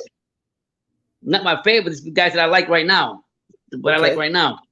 I like Benavidez. I like him. Okay, let me go. I got Benavidez. I got Navarrete, right? I like let me see what else I like. I like Inoue. I like Donaire. And who else I say? I forget. There's probably a lot more fighters right now that I'm forgetting right now. But the top, those are the guys that I really like. Probably somebody else I forgot of mine right now. The lightweights, Chocolatito. I like Chocolatito. Definitely like him. Got to put him up there. And that's it for right now. If we're asking about, hey, you gotta ask me this. I got to do my research. I would write it down on a list. If we're asking about the best, it's my answer of like who I think are the best and who are my favorite are completely different because everybody that I name who's my favorite are gonna be people that I have emotional attachments to. So like Chocolatito will be in there. Like if we're saying favorite, right? Because my favorite fighters are like Chocolatito, Sinisa Estrada, not in that order, but Chocolatito, Sinisa Estrada, Shakur Stevenson, Angelo Leo, Dominique Francis, them guys. Those are like my favorites. Now, pound for pound is different. If it's pound for pound, then it's like, in no order, it'd be like Usyk, Crawford, Chocolatito will be back there. Canelo, I guess. Yeah, Canelo. And 5 can be whoever. Could be anybody. Could be anybody. 5 could be anybody. Right? Yeah. By the way, Majestic TV says nice haircut. Yeah, Paul, I see you. You got a nice right for this live. Yeah, man. You took care of it. I don't like. It wasn't even an entire. It was just like all that gray hair and all that crap. It's just a military thing with me. I see that. So you're not having it. Yeah. Yeah, you've been saying that. You know me for a long time, BT. I already know. You don't gotta explain to me. I overstand you. Yo, yeah. Yeah. It's all good, though. Yeah. Let me see, but I don't know if you saw this post, but Eddie Hearn said for the next, he's trying to make Julio Cesar Martinez, fight Sonny Edwards next in a unification fight back down at 112. What do you think about that? About that fight? I think Sonny Edwards is gonna light him up. That's what I think. Oh, really? I would take Sonny Edwards over Cesar Martinez. I don't care how good he is. He was shocked, and he moved up to fight a legend like Chocolatito, but the way I seen him fight, the way he's doing, I just think Sonny Edwards been waiting for the opportunity. Sonny Edwards, definitely. Okay, why you think the defense? Why do you pick Sonny Edwards over Julio Cesar Martinez? We talk about this defense stuff. I just think that first of all, Martinez needs to recover from the major loss psychologically against Chocolatito to step in the ring to a caliber like Sonny Edwards. It's not going to be another easy fight for him. Okay, if you say so. You say so. So you give RR1000 says new school, old school, true school. Let the good times roll. Yeah, man. No, make sure Don King don't come out until the super chats come out. Yeah. Huh? What you saying? Do you see that thing? You see that thing with speaking about the fight with the Green Bryant versus DDD. Dubois? They say that the person got got pushed back to something later on in March. I don't know. I forgot the date offhand right now. That got pushed back in that fight. So yeah, but that's a good time to with Don King. And you know what? I'm gonna say this, man. I got something I want to say. It just came to me. Listen, man, I'm a little frustrated that Mayweather Promotions and all parties involved, they decided to have Tank Davis fight Rolly in New York City. It's completely random. It's the most random thing ever. This is the most Las Vegas fight there is in boxing. Yeah. And basically, and there's no benefit apart from Tank having more people there and Rolly having almost nobody there for him. Apart from that, literally nobody's winning. Nobody's winning at all. The networks are going to get taxed more. The fighters are going to get taxed more. Literally, they're only doing this because of Tank. They want Tank to have every advantage in the world. Yeah, I think you said that Baltimore is a lot closer for them, for the fans to come out, and I think we've taken the Greyhound Pops. You know how close Baltimore is to New York. Yeah, and then at the same time, I think that it's a mind thing for me as far as taking Rolly out of his comfort zone in the Las Vegas, where he's from. He's got a lot of supporters there. So by taking him to New York, not saying he's not going to get supporters there, but just taking him away from that. There's a reason why they're doing it. And they know Rolly's not going to make it an easy fight. No. Shout out to my guy Caesar with the first super chat alive. Caesar, we appreciate you, champion. You know, as we've said many times, when the super chats come out, so does Don King. So Don King, talk to him. Hey everybody, let's have some fun. You don't live but once, and when you're dead, you're done. So let the good times roll. It don't matter whether you're young or old. Let the good times roll. Right. Don't matter if you're young or old, let the good times roll. One guy that loves to let the good times roll is my main man, 50 grand, the big bad booty daddy himself, Scott Steiner. So put them in the Steiner recliner. The bump and grind. I like that one. And it's only a matter of time because they call me the big bad booty daddy. There you have it. Thank you, Caesar. We appreciate you, champ, with all the comments and whatnot. Thank you, man. Usam says Martinez will kill Edwards, and Sonny Edwards is my man. Sonny Edwards needs to be more mean. Yeah, Sonny Edwards has that real classy British style. But listen, a lot of people want to talk shit about the British style. He's one of the guys that I think does the British style some justice. Like he really is one of the best, pound for pound, one of the best defensive fighters in the sport today. But you're right, though. If he did fight a Martinez, he would need to actually hit him with something to get his respect. Or frustrate him or break his rhythm. Just do something because, this is a guy, Martinez, who is not afraid to throw leather. And now that he's fought a guy like Cholatito, he's going to be even less scared of a guy like Edwards. Yeah. Yeah, I just think Sonny Edwards, I think, is going to be there. Like I said, Martinez just came from a tough fight. And if he thinks that Sonny Edwards is going to fold, he's got another thing coming. So that's why I say that. Jesus M says, BT, how many fighters does Charlo need to clean out 160?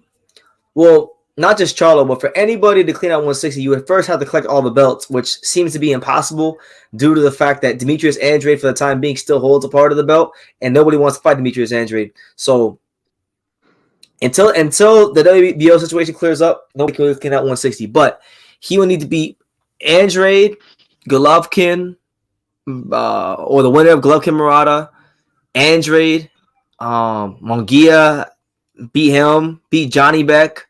Then you could say you clean out the division. Beat them guys. Yeah, I agree with you on that.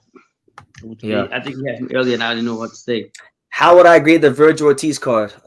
It's not a long card. It's like a 5-fight card. You got obviously the main event, which is Virgil Ortiz against Michael McKinson. Good fight. You got Blair Cobb taking on Alexis Rocha. Another good fight. You got I'll tell you this. The fighter you guys need to look out for. I don't know if it'll be on TV. Hopefully Golden Boy, DAZN, and all parties involved do right by this fighter because he deserves to be on TV. I saw him fight on the Gilberto Ramirez UDS Gonzalez undercard, and I became a fan of his instantly. The man, John Ramirez. John, the inner city legend Ramirez. He's on the undercard. I would say because of him and because of the two other good fights on the card, I would say this card is a solid B, maybe a B plus, but a good card. Okay, what do you see about John Ramirez that you liked about him? He's just fun, man. A good pressure fighter. Throws a lot of punches. Has his aura to him. Has his aura to him, man. He just really confident guy. Yeah. I was listening to Golden Boy owner De La Hoya came out and was saying that and I think it's one of the sticking points between the Munguia and Charlo fight is that De La Hoya wants to have the zone who actually hyped up supposedly Munguia zone to collaborate and have them put the zone along with Showtime, and it would actually make money for all of them, and also for the platform would be big for the fighters. What do you think about that? Because I think that's a sticking point right there. What? Say it again. I think the sticking point between the Munguia and Charlo fight is that Golden Boy wants to collaborate, add the zone to the Showtime card. They want to co-promote it. Right, they want to co-promote it, and it would be better for both platforms. They're all gonna make money off of it, but apparently Showtime don't want to do that. So Delo just came out was begging about that.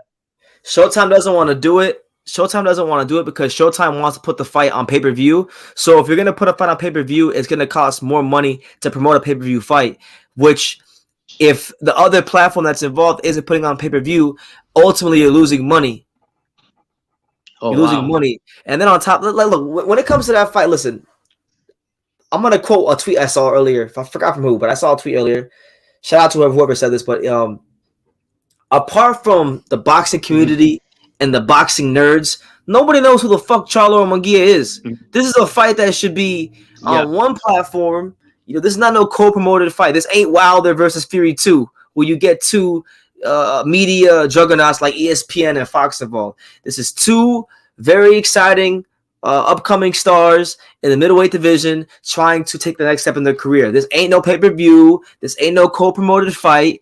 You know, and then it is what it is. I just think at the end of the day, when it comes to this situation, it's too many egos involved. Showtime Showtime and PBC want to put together another pay-per-view that's not going to sell well. DAZN wants to have the fight co-promoted when it's not a co-promoted caliber fight. So you got two people that really don't know what the fuck they're doing with the jobs, and that's what it is. And who loses out in the end?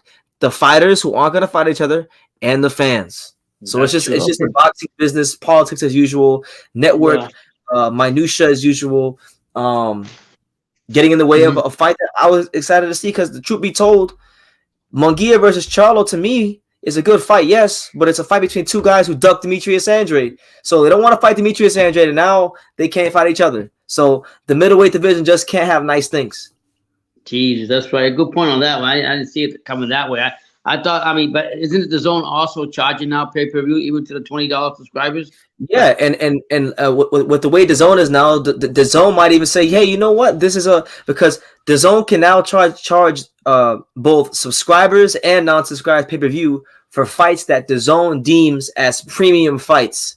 So all it's going to take for DAZN to charge this fight as pay-per-view is for them to say, you know what? This is a freaking great fight. It's co-promoted. Therefore, it's a premium fight. Therefore, we're trying pay-per-view. Because if Showtime is trying pay-per-view, why can't we charge pay-per-view? That's crazy. Wow. Yeah. I mean, like you said, it's the egos and just greed and money. That's what it comes down to. That's all it is, man. That's all it is. Yeah. The problem with a lot of people in boxing who run the sport make decisions is that they don't see the bigger picture. They just think about the now. How much money they're making now? How much this? How much that? They can't see how their actions are negatively affecting these fighters, the trajectory of these fighters' careers. They can't see how it's negatively impacting boxing's ability to create newer and younger fans. They don't see that. They can see the bottom line. That's crazy. Which I get it. It's not a charity, but at the same time, it still is a sport. And people want to see these guys fight. And we live in a very fast-paced society, especially if my generation, the younger generation, it's a lot of information being thrown out there every day. So it's out of sight, out of mind. You got to keep these guys in front of the public as much as possible, because if you don't, when they fight, they lose their buzz. I mean, look at look at Tio, right? We use Teofimo as an example, right? Teofimo Lopez is the best example. He beat Lomachenko. His stock was at an all-time high. Everybody wanted to see Tio. Everyone cared about Tio. And then he signed with Triller. And then Triller was a whole shit show. And then by the time he fought Eddie, but by the time he fought on DAZN with Matchroom Boxing against Kambosos. Yeah, they had a hard time selling out the Garden, the theater, not the arena, not where the Knicks play.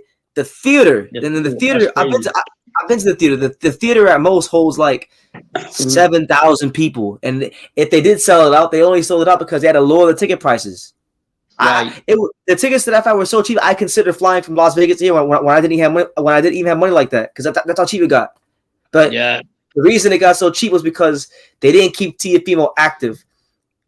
Canelo Alvarez is a great fighter, right? But another reason why he gets so much people watching his fights is because he's active.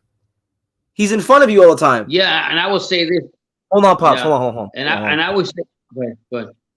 Philippians 4:13 says, yo, thanks for the Ali shout out. Other than the David Benavidez hate, I love the channel 24/7. What's your Cash App? I got you, chap.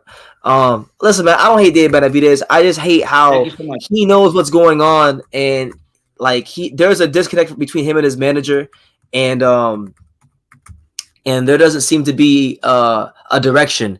And he knows he can't get certain fights because of the manager, but he's trying to paint this narrative that these fighters are pussies and don't want to fight him. That's the only thing I hate. I think Benavidez is a fantastic fighter. But yeah, my Cash App is there. If you want to cash at me, I'm right there, champ. If anybody else wants to cash at me, that's my Cash App. Money sign, just a kid from Daniel. Good to see you, champ. Thank you so much, guys. God bless to all you all. Good night to Caesar. He said he left. God bless him too. Yeah, I was gonna say everything is supply and demand. So if the public wants to see it and they're demanding it, you can't sit there and milk it for like a year and a half. Like you were saying earlier when we were talking about Spence and Crawford thing. People are tired of that shit. They don't want to hear this shit no more. When the public demands something, you gotta give it to them. You want to make that money. What's that? What was that song back in the day? Got to give the people what they want. Yeah, that's it. I mean, because at the time the fans are gonna be just like a broken record. They're gonna get tired of hearing a scratch record over and over. Look, I'm on YouTube every single day. I don't watch everybody's videos, but I watch some videos and I see what's being posted out there. And there's certain channels, I'm not gonna name them, but there's a lot of channels that are pro Spence, and there's a lot of channels that are pro Crawford, and they don't talk about nothing else but Crawford and Spence. And I'm like, man, how do you got? There's so many fighters in boxing. There's so many weight classes. There's so many fighters that could use the coverage and you getting the name out there. And there's so many interesting people in boxing. How do you guys just talk about Crawford and Spence all the time? Yeah, and I mean, it just gets to the point you're tired of it, but. This is the guy I was telling you about, but then Jonathan Simmons was asking for you on the weekend. He had knows Charlo. I think he knows Charlo, blah blah blah. But he was asking for you, so just let him know whatever he wants to ask. BT, you back? BT, you're back. I was on with Pops over the weekend. Okay, shout out to you, champ. Yeah, no, Pops did a hell of a job holding down these lives. You know, I've been running around. He'll be live again for Virgil Ortiz versus Michael McKinson. But yeah, man. He says he talked to Kevin Charlo. I'm going to assume Kevin Charlo is related to somebody, one of the Charlo brothers. He said there's still nothing yet as far as his next fight. So that's a shame, man. Yeah, thank you, man, for keeping us up. Huh? I was thanking him for keeping us up on what's going on because he knows somebody closer. Mm-hmm. Yeah, and one SSS makes a great point. He says, remember the Charlo doubleheader? It did so bad that they went back to regular showtime. Absolutely. They what happened? There was a fight that was real bad? Yeah, Charlo, the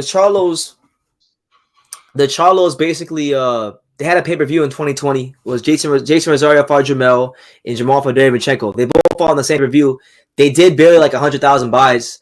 And it was after that they both started fighting again on regular showtime. Damn, Derevchenko was a good fighter. That should have sold, done something, you know? No, because PBC and Al Heyman and all parties involved, they didn't put the power of promotion into the Charlos when they were younger prospects. When guys see these promoters gotta understand, when guys are prospects and they're young and they're 21, 20 years old, you gotta be fighting these guys 5 to 6 times a year. Like it's sad what happened to the kid, but if he never had the injury to his brain or whatnot, Pritchard Colon would have been a big star because PBC was actually they were moving him like they removed him like crazy. Like there was like a good half a year span where you could not watch a PBC card without seeing Petra Colon. The same way with like Xander Zayas now. You can't even watch a top rank card. Like every 2 months, within a 2 month span on any top rank card, you're gonna see Xander Zayas. And that's the way the Charlos should have been moved. Because the one thing the Charlos do have that a lot of fighters don't is they have personality. They have that ability to just like move the needle. Yeah, man. And you gotta have that in boxing, just like we say. You have fighters that just talk a lot of smack, but brings the attention of a lot of fans. Even though if they agree or don't disagree with whatever the opinion the fighter is saying, just the fact that they're talking. Look at about the millions when he was fighting before. You can say whatever you want about Adrian Broner, but if you bring him to any press conference or whatever, or just in any fight, he promotes himself. And I'm gonna backtrack on that bit real quick. Going to that, I seen one of your videos today where I really like what Rolly was saying. I think my boy Sean Sattel, God bless him, your buddy, when he questioned about promoting himself, he said that everybody says that Tank sells the seeds, give all the promotion that this Mayweather does, and Rolly came out and said no. The only reason Tank sells a lot of seeds, and I'm not saying he's right or wrong, he basically says because it got the name Floyd Mayweather TV behind it, whereas Rolly's saying I promote myself, I talk up there, I'll make myself right. Do you agree with that? With Rolly being self-promoted? No, like he brings more attention to himself. There were a lot of fighters like that. He does. That's why, like, man, like people can say what they want about Rolly. You could say Rolly sucks. You could say Rolly's great. Whatever you want to say about Rolly. But guess what? We got fighters now who are more talented than Rolly that have world titles that are undefeated, and nobody gives a fuck. Yeah, and they don't try to promote themselves without talking or with an Instagram. Now, you don't gotta be someone. You don't gotta be someone you're not. But like some fighters have personality and they just don't want to show it because it's just whatever. They don't understand the point behind promoting yourself. But listen, Pops, I want to get to this comment from my man Jonathan. He says, I came up with Kevin Charlo. That's Jamel and Jamal's dad. They grew up 2 blocks from me. Do you want to interview him? Yeah, man. I love to interview the father of the Charlos, man. And if the twins want to come on too, they can come on too. I have a lot of questions for both of them. You know, I have my criticisms of both equally, but you know, I'm a fan of both. It'll be cool to get him on the channel. But yeah, get his dad here. I'll like to talk to his dad. Will be a blessing. Thank you, Jonathan. I appreciate it. Charlos fight once a year. Of course, he get no promotion. We're lucky we get Tank twice. Absolutely. You know, it's getting ridiculous that PBC's had so many fighters that I think they dropped the ball on. Like even like you know, Tank, I feel like they dropped the ball in many ways. Even though he sells tickets, I think they dropped the ball. The Charlos, they really dropped the ball. It's a lot of guys. You know, it's a lot of guys. BT, why is Michaela Mayer fighting Jennifer Hahn? Just fight Alicia Bumgarner. Women should not be milking fights. Now women are turning like men into social media wars. Yeah, I agree with that. Jennifer Hahn already got her ass beat by Katie Taylor. You know, not trying to disrespect or throw shit on Jennifer Hahn. She's a good fighter, but we've already seen Jennifer Hahn against another fighter. It's a completely pointless fight. You know, the fight to make in that weight class in women's boxing is Alicia Bumgarner. But listen, man, let's be real. Alicia Bumgarner, she packing that thump in both hands. She's dangerous. That's a dangerous woman. You know, I feel like, and she's coming too. Yeah, that would be a better fight because Maya was talking about it and Bumgarner was talking about it. So why not make the fight and stuff? Like you said, right now the public needs to have that because women fighters don't make as much as men. So why you should have another fight? And you'd be surprised, man. A lot of these girls don't want to fight. I mean, I remember when I interviewed Tanisa Estrada, she told me that a lot of these girls, you know, they want to get the belt and hold on to it and stay in their country. They don't want to come to America and fight. Yeah, it's crazy. Right. But let me see. Jonathan Simon said, "I'll have to talk to you and Pops off of a live because a lot of personal stuff in their life with their dad." Okay, well, you got me on social media, John? If you don't got me on social media, let me know and I'll get you my Instagram or my email and everything, and we can set that up. Yeah. You know, Game Boy Inc. Shout out to him. He says Kayla Plant will get walked down again. That's right, Game Boy. Tell him again. No, absolutely not, champ. Kayla Plant gonna beat that boy. Woo! Benavidez. We're good. Listen, just for the sake of how fun it would be to talk about that fight and the build up, like just make that fight happen. Yeah. All right. For sure. John got me. Okay, so you got me on Instagram, John. Just hit me up on the Instagram and we could set it up on there, champ, for sure. You know. Let me see. Al Powell says, "Damn, I seen the video of Cholatito getting escorted in this country. Yeah, man, he's like the king over there. I mean, most people don't know this, but when Cholatito won his first world title against Yutaka Nida at 21, the president of Nicaragua gave him a house. Yeah, I think, but I don't want to go into the politics of the whole thing, but I will say this thing. There's been a lot of Nicaraguan country men and that live there that they're really upset with him because I think he's more like he supports whatever thing, agenda, whatever, and that's not my business. But I will say that he needs to get escort wherever he goes in Nicaragua since he changed his mind and frame. I'll pray with him, and I'm still a big fan of Chocolatito. That's why he probably gets escorted. Okay. Mm-hmm. Hey, but I don't know if you've seen this, Pop. I don't know if you've seen this. I don't want to tell you what it is, but look, I want to show you something. Actually, you know what? And I'm doing a whole video about this later on, but look. I wanted to show everybody that's in this live right now. Shout out to all 20 of you here. Make sure you smash that like button. Yeah. Subscribe if you're new to the channel. Super chat, cash app, whatever. Cool. So this is the just so you know, Pops. This is the revised Ring Magazine pound for pound list. They just updated it, and look who's back. Look who's back. Oh, let's go. Yeah. That name never goes away, does it, Brendan? Yeah. Your number 9 Ring Magazine pound for pound fighter. Once again, at the age of 34, the former pound for pound king cracks the pound for pound list once again. You thought he was done. You tried to stick a fork in him. Everybody told me after 2017 that when he got knocked out against Ryan Bassai, he was done. He's washed up. He's a high jabber. Who's laughing now? Where was your favorite fighter at? Where was your favorite fighter at? 54 fights in at 34 years old. Where was he at? He probably wasn't number 9 pound for pound. I'll tell you that much. Woo! Shout out and flowers to him. God bless him. And truth be told, Pops, if we're being honest, truth be told, on this list, there's about 4 fighters, maybe even 5. I already seen one already. Who? I already seen one. I'm gonna tell you straight up. Who? Get Spence out of the fuck out of there. Yeah, like Cholatito. Listen, this whole row, like this entire row, Spence, Gaio, Loma, Josh Taylor, Cholatito's better. He's above all those guys. Yeah, that's crazy. Above all of them. I mean, all the other 4 you can debate. You know, Crawford, Inoue, Usyk, whatever. But these 4 right here, he should be above all of them. In my opinion, Cholatito should be at minimum with the win over Martinez, with the performance against Gaio in the second fight, which most people believe he got robbed. With him becoming champion against Calify, defending it against Israel Gonzalez, still showing himself to be one of the most supremely skilled fighters in the world, he should be at no less than number 5 pound for pound. That's where I'm at. But you know what? I'm not going to complain. I'm just happy he's back on the damn list. Amen. God bless him. God is good. Yeah, because there was a time where people questioned whether or not that he would ever be on the list again. You know? Well, when you believe in yourself, when you got behind you, it's always going to be a victory. Shout out to him. One SSS. Cholatito isn't pound for pound unless he wins a world title again. He already did that in 2020 when he beat Calify. And then he should have been unified champion, but they wanted to sit there and try to make it seem like these guys at 115 are on his level and give it to Gaio when everybody knows Gaio didn't beat him. You know?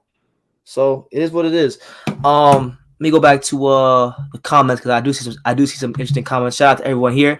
210 Boxing TV says, "Yo, I just interviewed Benavidez Sr. Posting it in a few minutes. All right, I'll try to check that out, champ. You know, I think was it you? Because I saw someone who was live with Benavidez on Instagram. Was that you by any chance? Because I saw that Benavidez Sr. was live on Instagram. Was that you? I don't know if that was you, but let me see. Fighting for his country.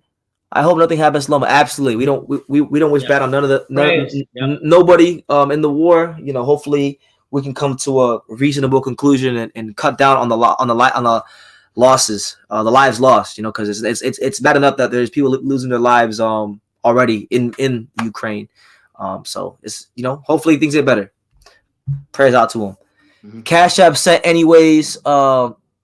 I can't believe Plant is taking this fight because if he loses again, you know how boxing is with his career. His career is over. Listen, man, yeah, like with Kayla Plant, look, I'm not one to just throw fighters under the bus because they lose or have a loss, but Listen, I believe they'll both fight before they meet each other. I think Plant will fight Darrell. Benavidez will fight Lemieux. They'll both get a W, and they'll meet at the end of the year. Anything less than that from both of those guys this year, I'm done. I'm checking out. If these two don't fight each other this year, I'm mentally checking out of their careers because at this point, then it's a waste. I'm just gonna say it like this: Caleb Plant is already a winner. If he retires, he's gonna live happily. But the paycheck he got from Canelo, God bless him. He'll be fine whatever happens to him. But I know what you're saying. Once you start losing, they're gonna put you down as you're exactly what you're saying. They just basically take you out the scene. Shout out to my guy Hiro. He says, "What's up, BT? Thanks for the logo. I'm working on a project. BT Shakur is tripping. If he thinks Spence has a chance to beat Crawford, that means Charlo has a chance, just like Spence." Hey, wait, Hiro. So are you admitting that you're finally Team Crawford? Did I finally convert you to Team Crawford? yeah. No, you're welcome for the logo, champ. And as far as Shakur, listen, we love our brother. We love our brother across the pond, Shakur. You know, shout out to him. But you know, he be on that bullshit sometimes. Yeah, Shakur was saying.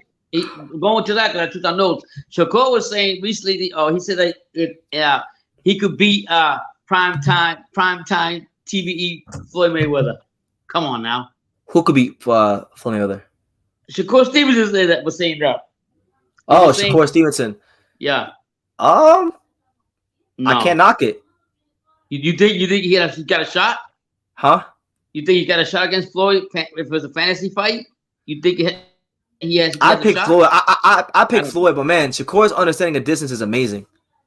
At his age, I mean, yeah, it might be the best I've ever seen. Right. I don't know. I asked about 210 says I asked about your boy Andre. Don't worry. Listen, as long as you ask that question, I don't care about what else you ask. As long as you get that one in, champ. Amen. You know? Amen. Thank you, man. Shout out to my guy Lance Meyer. He says shout out to the best boxing duo on YouTube, BT and Pops, True School Sports. Thank you, Lance. Long time viewer of the channel. God bless. Now, head slapper. He might need to slap himself in the head for this comment. He says, "Why the fuck would David Kayla, bro? You're not thinking." No. I'm overthinking. You know what? Hold on, man, because I don't like to talk. I don't like to talk, man. I got receipts for everything. So if you wanna run your mouth, I got something special for you, champ. You got BT on you're saying, listen, maybe David is not ducking Caleb Plant. Maybe I think David would want to fight Caleb Plant, but again, you got to go by history. All right. So if we go by the history, let's listen. I got receipts. So even when it's not Caleb Plant, when it's Demetrius Andre, you got his manager saying bullshit like this. It can be either way, but the money you need to be superior, much more than to fight Canelo. It has to be more than fighting Canelo. That's correct. Okay, so there was a rumored offer from Eddie Hearn to Jamal Charlo to face Andre once upon a time for an unified fight at $7 million. Does that sound right to you? You need to be much more than that. More than $7 million to fight Andre? Yes, because it's not an easy fight. He's a great fighter. That whoever he wants to put that fight, that most likely. So there you have it. So he wanted a freaking $7 million plus to fight Demetrius Andre, or no, not even just to fight, just to start negotiations. That's what he wanted. $7 million wouldn't even guarantee a fight with Andre, you know. And then you talking about, I'm not thinking, motherfucker. You're not thinking because apparently you have no understanding of history. Now people may get annoyed the fact that I keep bringing up this article, but I gotta bring up this article because this always gets lost. People always say Benavidez is ducking, what's his name? Plant is ducking Benavidez because he's he doesn't want to fight me. He's a pussy. I'll put him in the hospital. You know, they hear David Benavidez say these things, but they don't really know what's going on. So this is 2020. These two could have been fought. They could have been fought. All right. You see what Sampson said. I think we need more time. I think we need a lot more time. Then on top of that, fast forwarding it to now, it's been 2 years since he made this comment. Fast forwarding it to now, Benavidez already got a fight signed with fucking Lemieux. He's gonna fight Lemieux in May. So all this talk about he turned this down, that, and the third, it's irrelevant because he got a fight. Yeah. But that's boxing for you. These guys, some of these fighters, they want to run their mouths and they want to talk and they want to posture. And then when it comes, but then when you really just take a deep breath and be a man and think with some logic. Listen, it's all posturing. David gonna lose to Andrade? Yeah, definitely. 100%. Demetrius Andrade is gonna retire undefeated. He ain't never losing a fight. Because he ain't ducking never nobody. losing a fight. What? People would say that. And listen, if Benavidez is manager, because I can't say Benavidez, because I'm sure Benavidez will fight him. If Benavidez is manager, or Canelo himself and Canelo's team and Charlo's and all these guys and all these people that everybody glorifies and puts on this pedestal, all these guys think he's just this bum fighter. Then just fight him. Get him out the way. Rid boxing of this horrible fighter who can't sell, quote unquote. Get rid of him. Yeah, there's a reason why they won't do it because it's not that easy. That's it. There's a reason behind all that. Unless you do what Benavidez manager's doing, like you want to ask for a lot of money.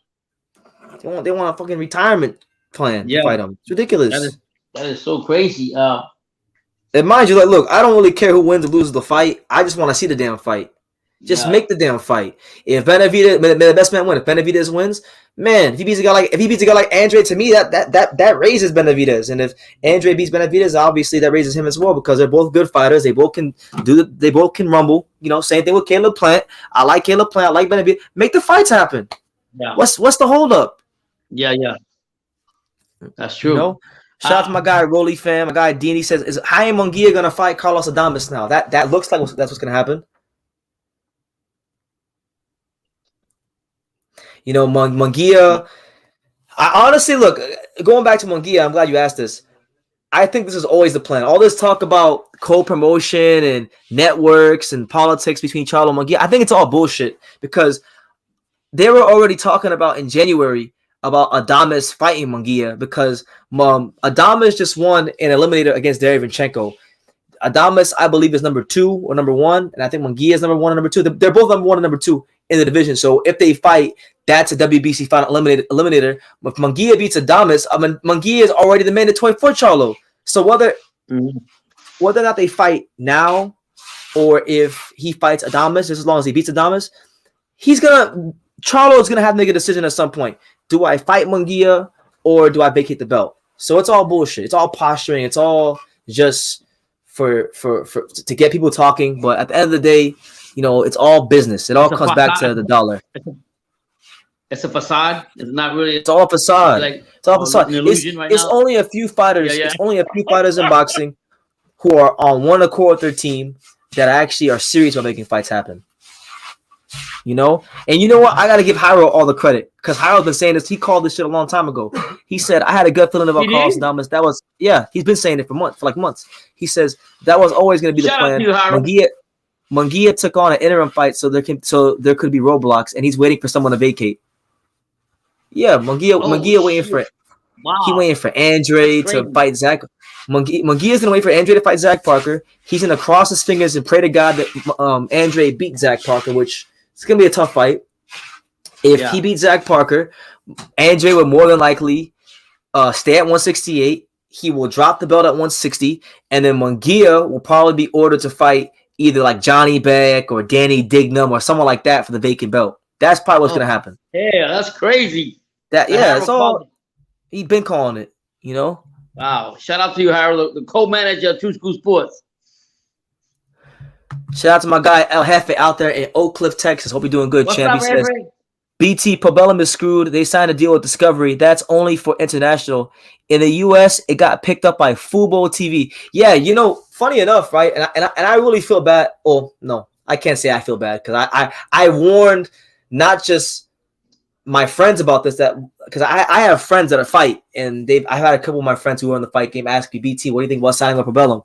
And I've told them, I said, do not fucking sign with Pobellum because Richard Schaefer's already had one failed business venture. He's still getting things in order. And if you sign with Richard Schaefer and Pobellum right now, you're going to be the guinea pig. Your career could be a casualty of Pobellum fucking things up. So don't sign with them. Regis Prograis. When I heard Regis Prograis sign with Pobellum, yeah, that's crazy. I was like, man, Regis Prograis' career is going to go nowhere fast, and they're going to waste all that talent. And it's crazy, Pops. Like, I love boxing, but I completely forgot that this weekend, yes, it's Michael McKinson fight week. Yes, Berlanga's fighting, but Prograis fighting too this weekend. Oh wow! What time he's fighting? He's fighting Tyrone McKenna. It's in Dubai, so I'm sure it'll be early in the day. But it's on football. It's on football TV. Yeah, I see that. Okay, and that's not good. That's not really good for him because Americans don't really have football TV. And the thing about it is, you told me this before. You told me the same thing you just told your fans right now. Because I was like, damn, Ricky Schaefer is this. He's got this sign, that sign. And what you told me, don't believe the hype. Don't believe nothing, man. Listen, I'm old enough, and I've been following boxing long enough to remember. I can vividly remember going on Boxing Scene 2017, seeing all these press releases about Ringstar Sports and how Richard Schaefer's got this great, extravagant new thing with Ringstar Sports, and like. When push came to shove, Ringstar Sports was a fucking failure. It was bad. Carlos Balderas' career got stalled because of Ringstar Sports. Money Powell IV, so many prospects, people that Joe Joyce, a lot of fighters had their career stalled because of Ringstar Sports. And to me, when Probella was first formed, I just saw it as Ringstar Sports 2.0. Go ahead, Pops. Yeah, and you would think that Richard Schaefer having a background in banking and money-wise. And how to, he comes from a big family that's into banking. His whole family was like, they were surprised that he actually went into boxing, but they're all really good bank accountants. I think they do banking, whatever, but they're real popular in the country. My point being is, if you know what makes money, if you know what it takes to get that money made, or you know how to manage that money, what are you doing signing with Discovery and not? Because I didn't know this until Heavy said it. I thought Discovery, he also signed here in the U.S. This guy's nuts. What would you say? Not talking about Probella Bellum. How about all these fighters you got? Donaire, like you say, you got. They got good fighters, but like, I'm just not like. I'm gonna say like this: they were better off. If it was my opinion, they should have gone with Boxer. That's my own opinion. He would be better served. Prograis would have been better served going to Boxer because, like, I think I think like now Rick Laser. Now shout out to my guy Rick Laser. I gotta get Rick back here on the channel soon because it's been a while. But Rick Laser, I saw a tweet where Rick said that he thinks Probella is gonna be a massive success because he got all these boxing people, and we'll see. But for me, until I see like a couple of years of like sustainability, I'm just gonna view it as Ringstar Sports 2.0. Yeah, so you're basically just saying, until they build that foundation, like, okay. Pops, how many people in America, Pops, how on a scale of from 1 to 10, how relevant how relevant is football TV to Americans?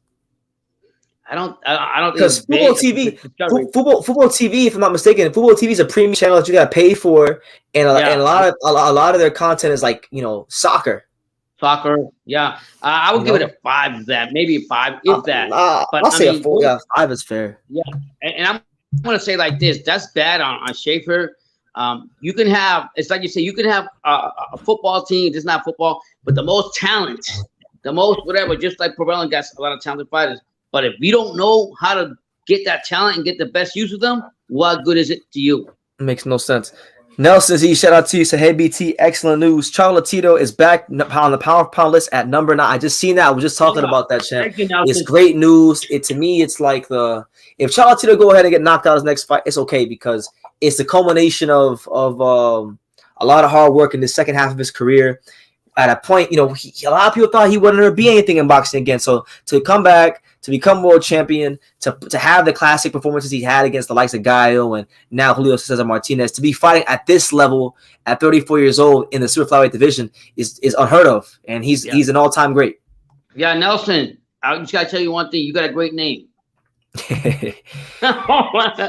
Now, Usam, he's bringing up a good point. He says, Probella are also with Eurosport. It's not a good sign. That channel's been dead for years. Oh, my God. Hold on, Pop. Hold on. This, I'm trying not to be disrespectful, but Head Slapper, he's got his Benavidez pom-poms on. Listen, man, I don't hate David Benavidez, all right? I'm just telling you the truth about him. Now, if you choose not to acknowledge that, that's on your punk ass. But listen, David Benavidez, manager. I'm not going to say Benavidez because Benavidez seems like he says he wants Fight Plant. But his manager, Samson Lukowicz, if you know who that is, he's his manager, the guy who makes the decisions in his career. Again, all right, we'll take it back all the way to 2020. I'm not making this up, all right? Now, if you got a problem, take it up with the fine folks at USA Today, all right? USA Today wrote this article about David Benavidez, all right? Back in 2020, early 2020, when they wanted to unify the titles. This is pre-Canelo. Canelo was not even a factor at 168. Plant is the IBF champion. Benavidez is the WBC champion. This is the fight at 168. His manager was asked about it, and he shut it down. And he said, I don't think so. We need more time. All right? So what do you mean I'm making things up? If you got a problem with what I'm saying, take it up with Samson because he's the guy. He's the guy you have a problem, but not me. Yeah. I'm making things up. I'm just parroting things. Nah, man. I tell you the truth. And if you choose not to hear it, that's on you. Yeah, I'd like to go back with the backtrack about Hussein. I'm sorry. I had to get that off. I'm sorry. Yeah, well, he was actually made a point that but Pro Bowl even signing with Eurosport is not a good sign because the channel been dead for years. So where is Richard Shaver's mentality at then for them to be good if they're not doing the right thing? I don't know, man. I don't know. The thing is, look, I like how Richard Shaver is funny because I watched this interview where he said we want to work with all the promoters because we want to give the boxing fans great fights, right? But my thing is like you're starting a new promotional company. You don't really have the leverage in the sport, so you have to work with everybody. Right. I mean, I get it, but at the same time, everybody works with each other anyways, and half the time is the promoters' egos and managers that cause shit not to work out anyways, and he should know that from his first experience. Yeah, you're supposed to learn from your first experience. No lie. Nobody's hating on. Listen, head. Nobody's hating on Benavidez, bro. You listen. He's fighting Darrell. Yeah, and Benavidez was gonna fight Uzcategui.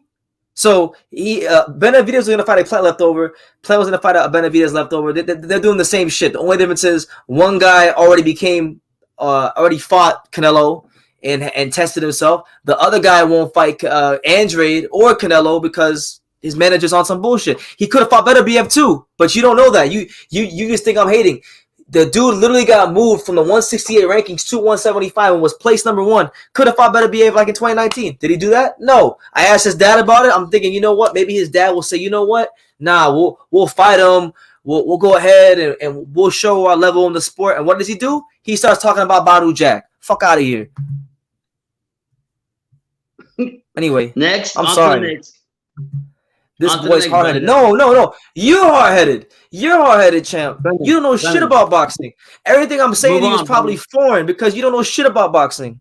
Move on, Brendan. What's up, Baki? Good job. Good to see you, champ. He says, I heard Kayla Plant deny the Benavidez fight. Is that true? That's what they're saying. They're not telling you what the terms are, but that's what Jose Benavidez is saying. Benavidez has a fight signed with David Lemieux, and Plant's going to fight probably Darrell. So what are they talking about? All it is, look, what I'll say is this. All it is from both sides. I'm not taking sides. All it is from both sides, they're just drumming up interest for a fight later on in the year. And they're checking the temperature of the boxing world. That's all this is. That's all this is. All this talk about Plant ducking Benavidez or Benavidez ducking Plant, it's all meaningless. But what I am going to say is this. You're not going to sit here and you're not gonna listen on this channel. Ain't nobody gonna spit false narratives. I have a long memory when it comes to boxing, a very long memory. I remember when I made videos about Kayla Plant and Benavidez in 2020.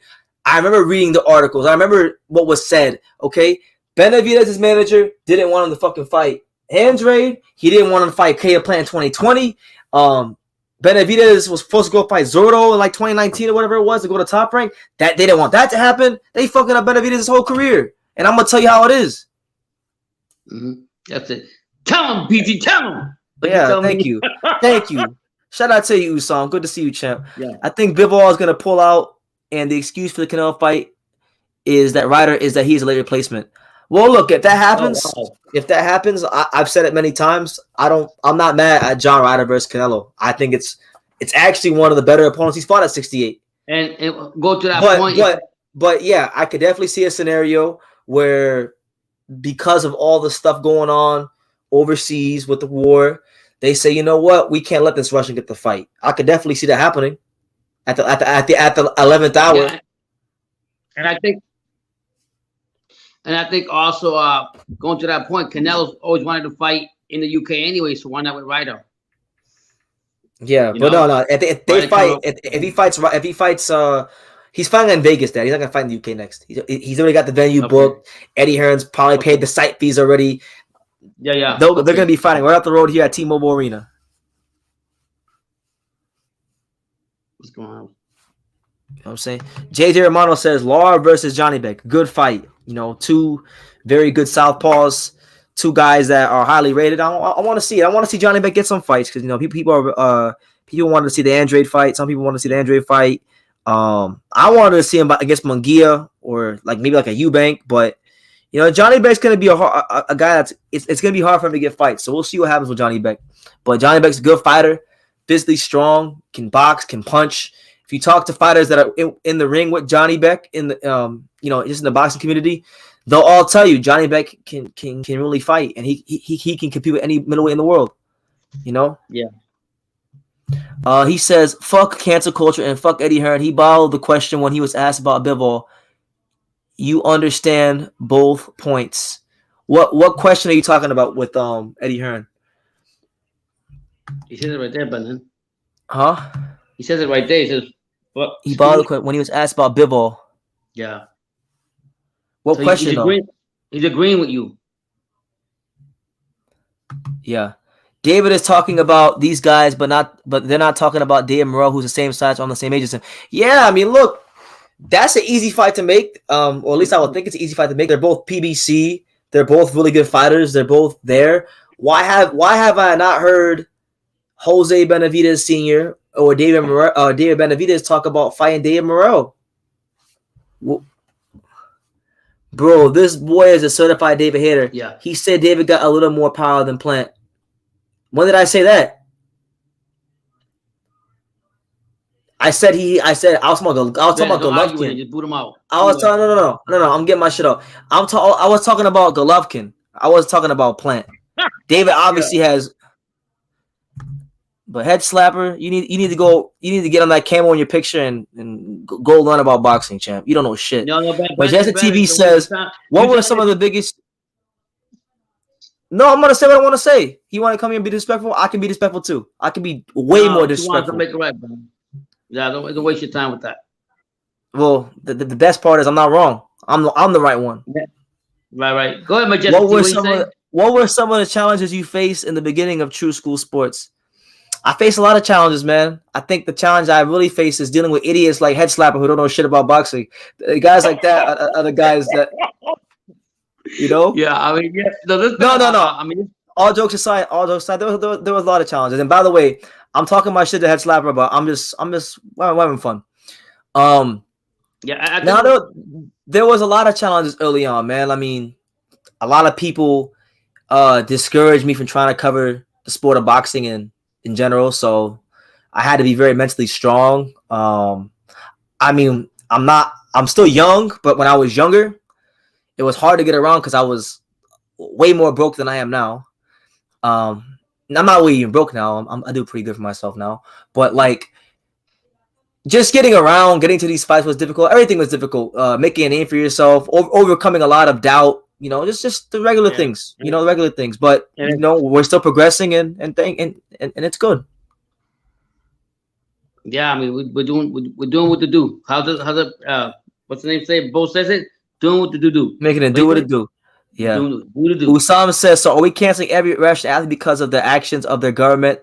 That's true racism, actually. Yeah, no, and I agree with it. I agree with that. A lot of people want to, in this society, you know, put their be soy boys and be a bunch of punks and talk about racism and play the race card, but then, like, what's going on? If they don't let Bivol fight Canelo because of what Putin is doing, then that's some, like, I'm sorry, Pops, that's some fuck shit. That's ridiculous. Because Bivol has nothing to do with that. Bivol is not even fully Russian. Bivol is like from Kyrgyzstan, and he's Russian, and he's part Korean. Yeah. Bivol is not even fully Russian, and he's not even a part of that. So then he's not. His name is not Putin. So yeah.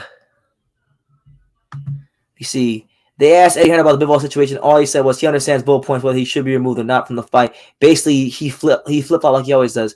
He just did what he said to try to protect his bottom line and not upset Bivol, who he has to work with. That's all it is. Or Canelo. It is what it is, man. Like, it'd be a shame that this fight doesn't happen because this is actually one of the better matchups Canelo's had in a while. So, hopefully what's going on outside the sport doesn't, hinder Bivol from getting the fight. If Bivol doesn't get the fight, yeah. What happened? No, go ahead. No, I'm just having one of the comments. Go ahead. Yeah, go ahead. If Bivol doesn't get the fight, they'll probably have John Ryder step in or something like that. I mean, we've seen all the time, so we know how.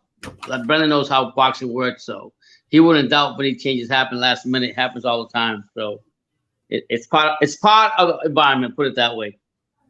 Yeah.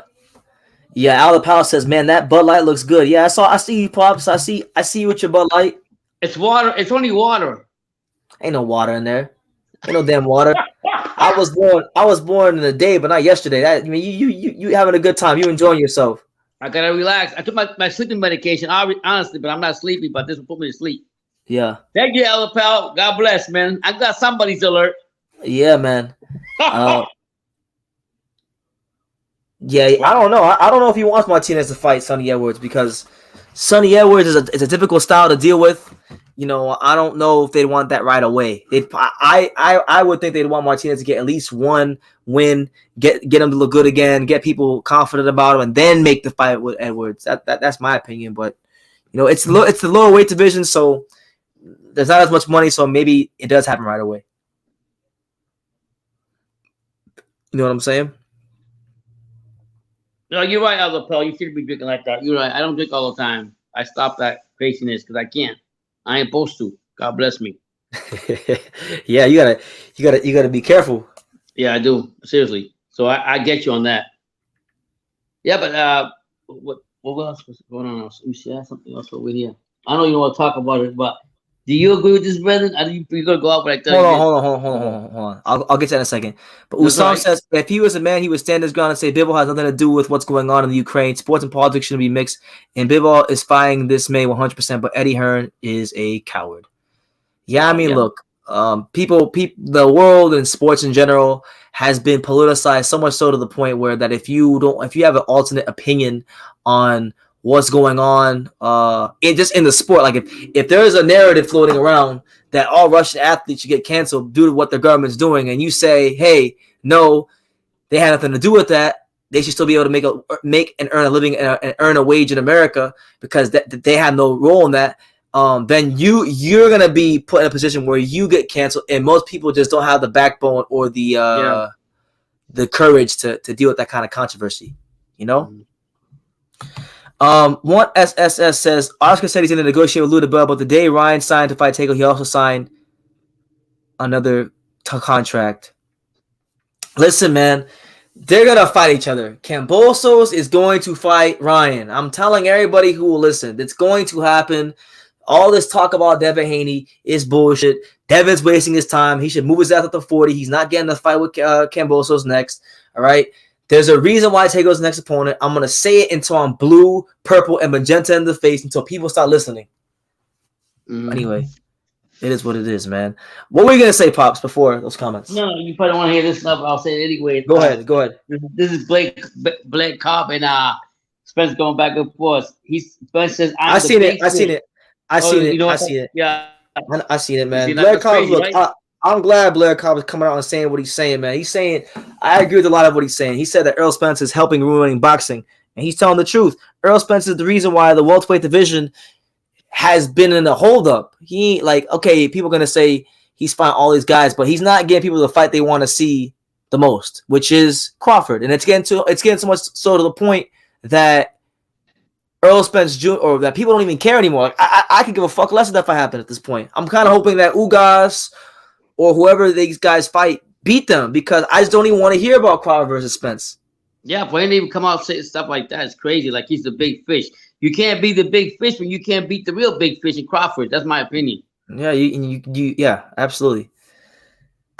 Kell Brook was in Canada yesterday, BT. I seen that, man. Hopefully, Kell Brook make his way out here to Vegas. What if Ugas beats him? Oh, then that'd be great. Ugas automatically has unquestionably the best resume in the welterweight division. That's number one. And number two, Ugas to me will be a hero.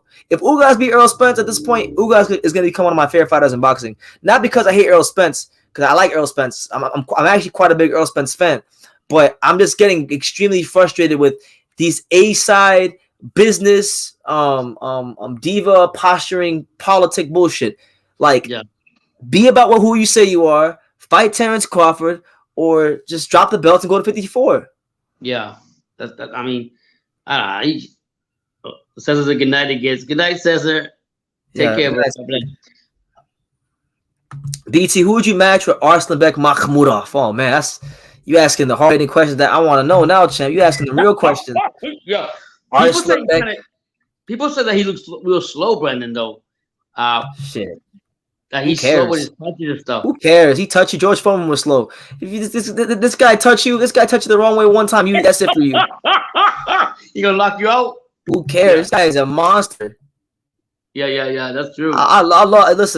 I love me some Arslanbek Makhmudov. Now, you asked the question, who should we match Arslanbek Makhmudov? All right, let's go on. Let's go on screen share. All right, so these are the BoxRec rankings. I don't know if you guys can see them, but these are the BoxRec rankings. So here we got Arslanbek Makhmudov coming in here at number 30 on BoxRec. Okay, very good fighter, 14-0, 14 knockouts. He has all knockouts so far. You know, he's been beating everybody up, folding up like a blue steel chair. Now, a couple names that stand out to me, you know, that I think would be good matches for him. You know, you got Johan Duhaupas, veteran. That'd be a decent little fight. He's durable. Give him some rounds. Ali Demirizio could be a good one. He's 15-1. You know, he just won his last fight against Gerald Washington. So I think that'd probably be the one the route I'd go. Ali Demirizio, or maybe like Sergey Kuzmin. That'd be a good fight. There's names out there for him. But he just got to pick names above his what his ranking is, so he can get ranking. You don't necessarily got to. I mean, he could fight like maybe like Mike Balgoon, who just knocked out Trey Lippy Morrison. Maybe him.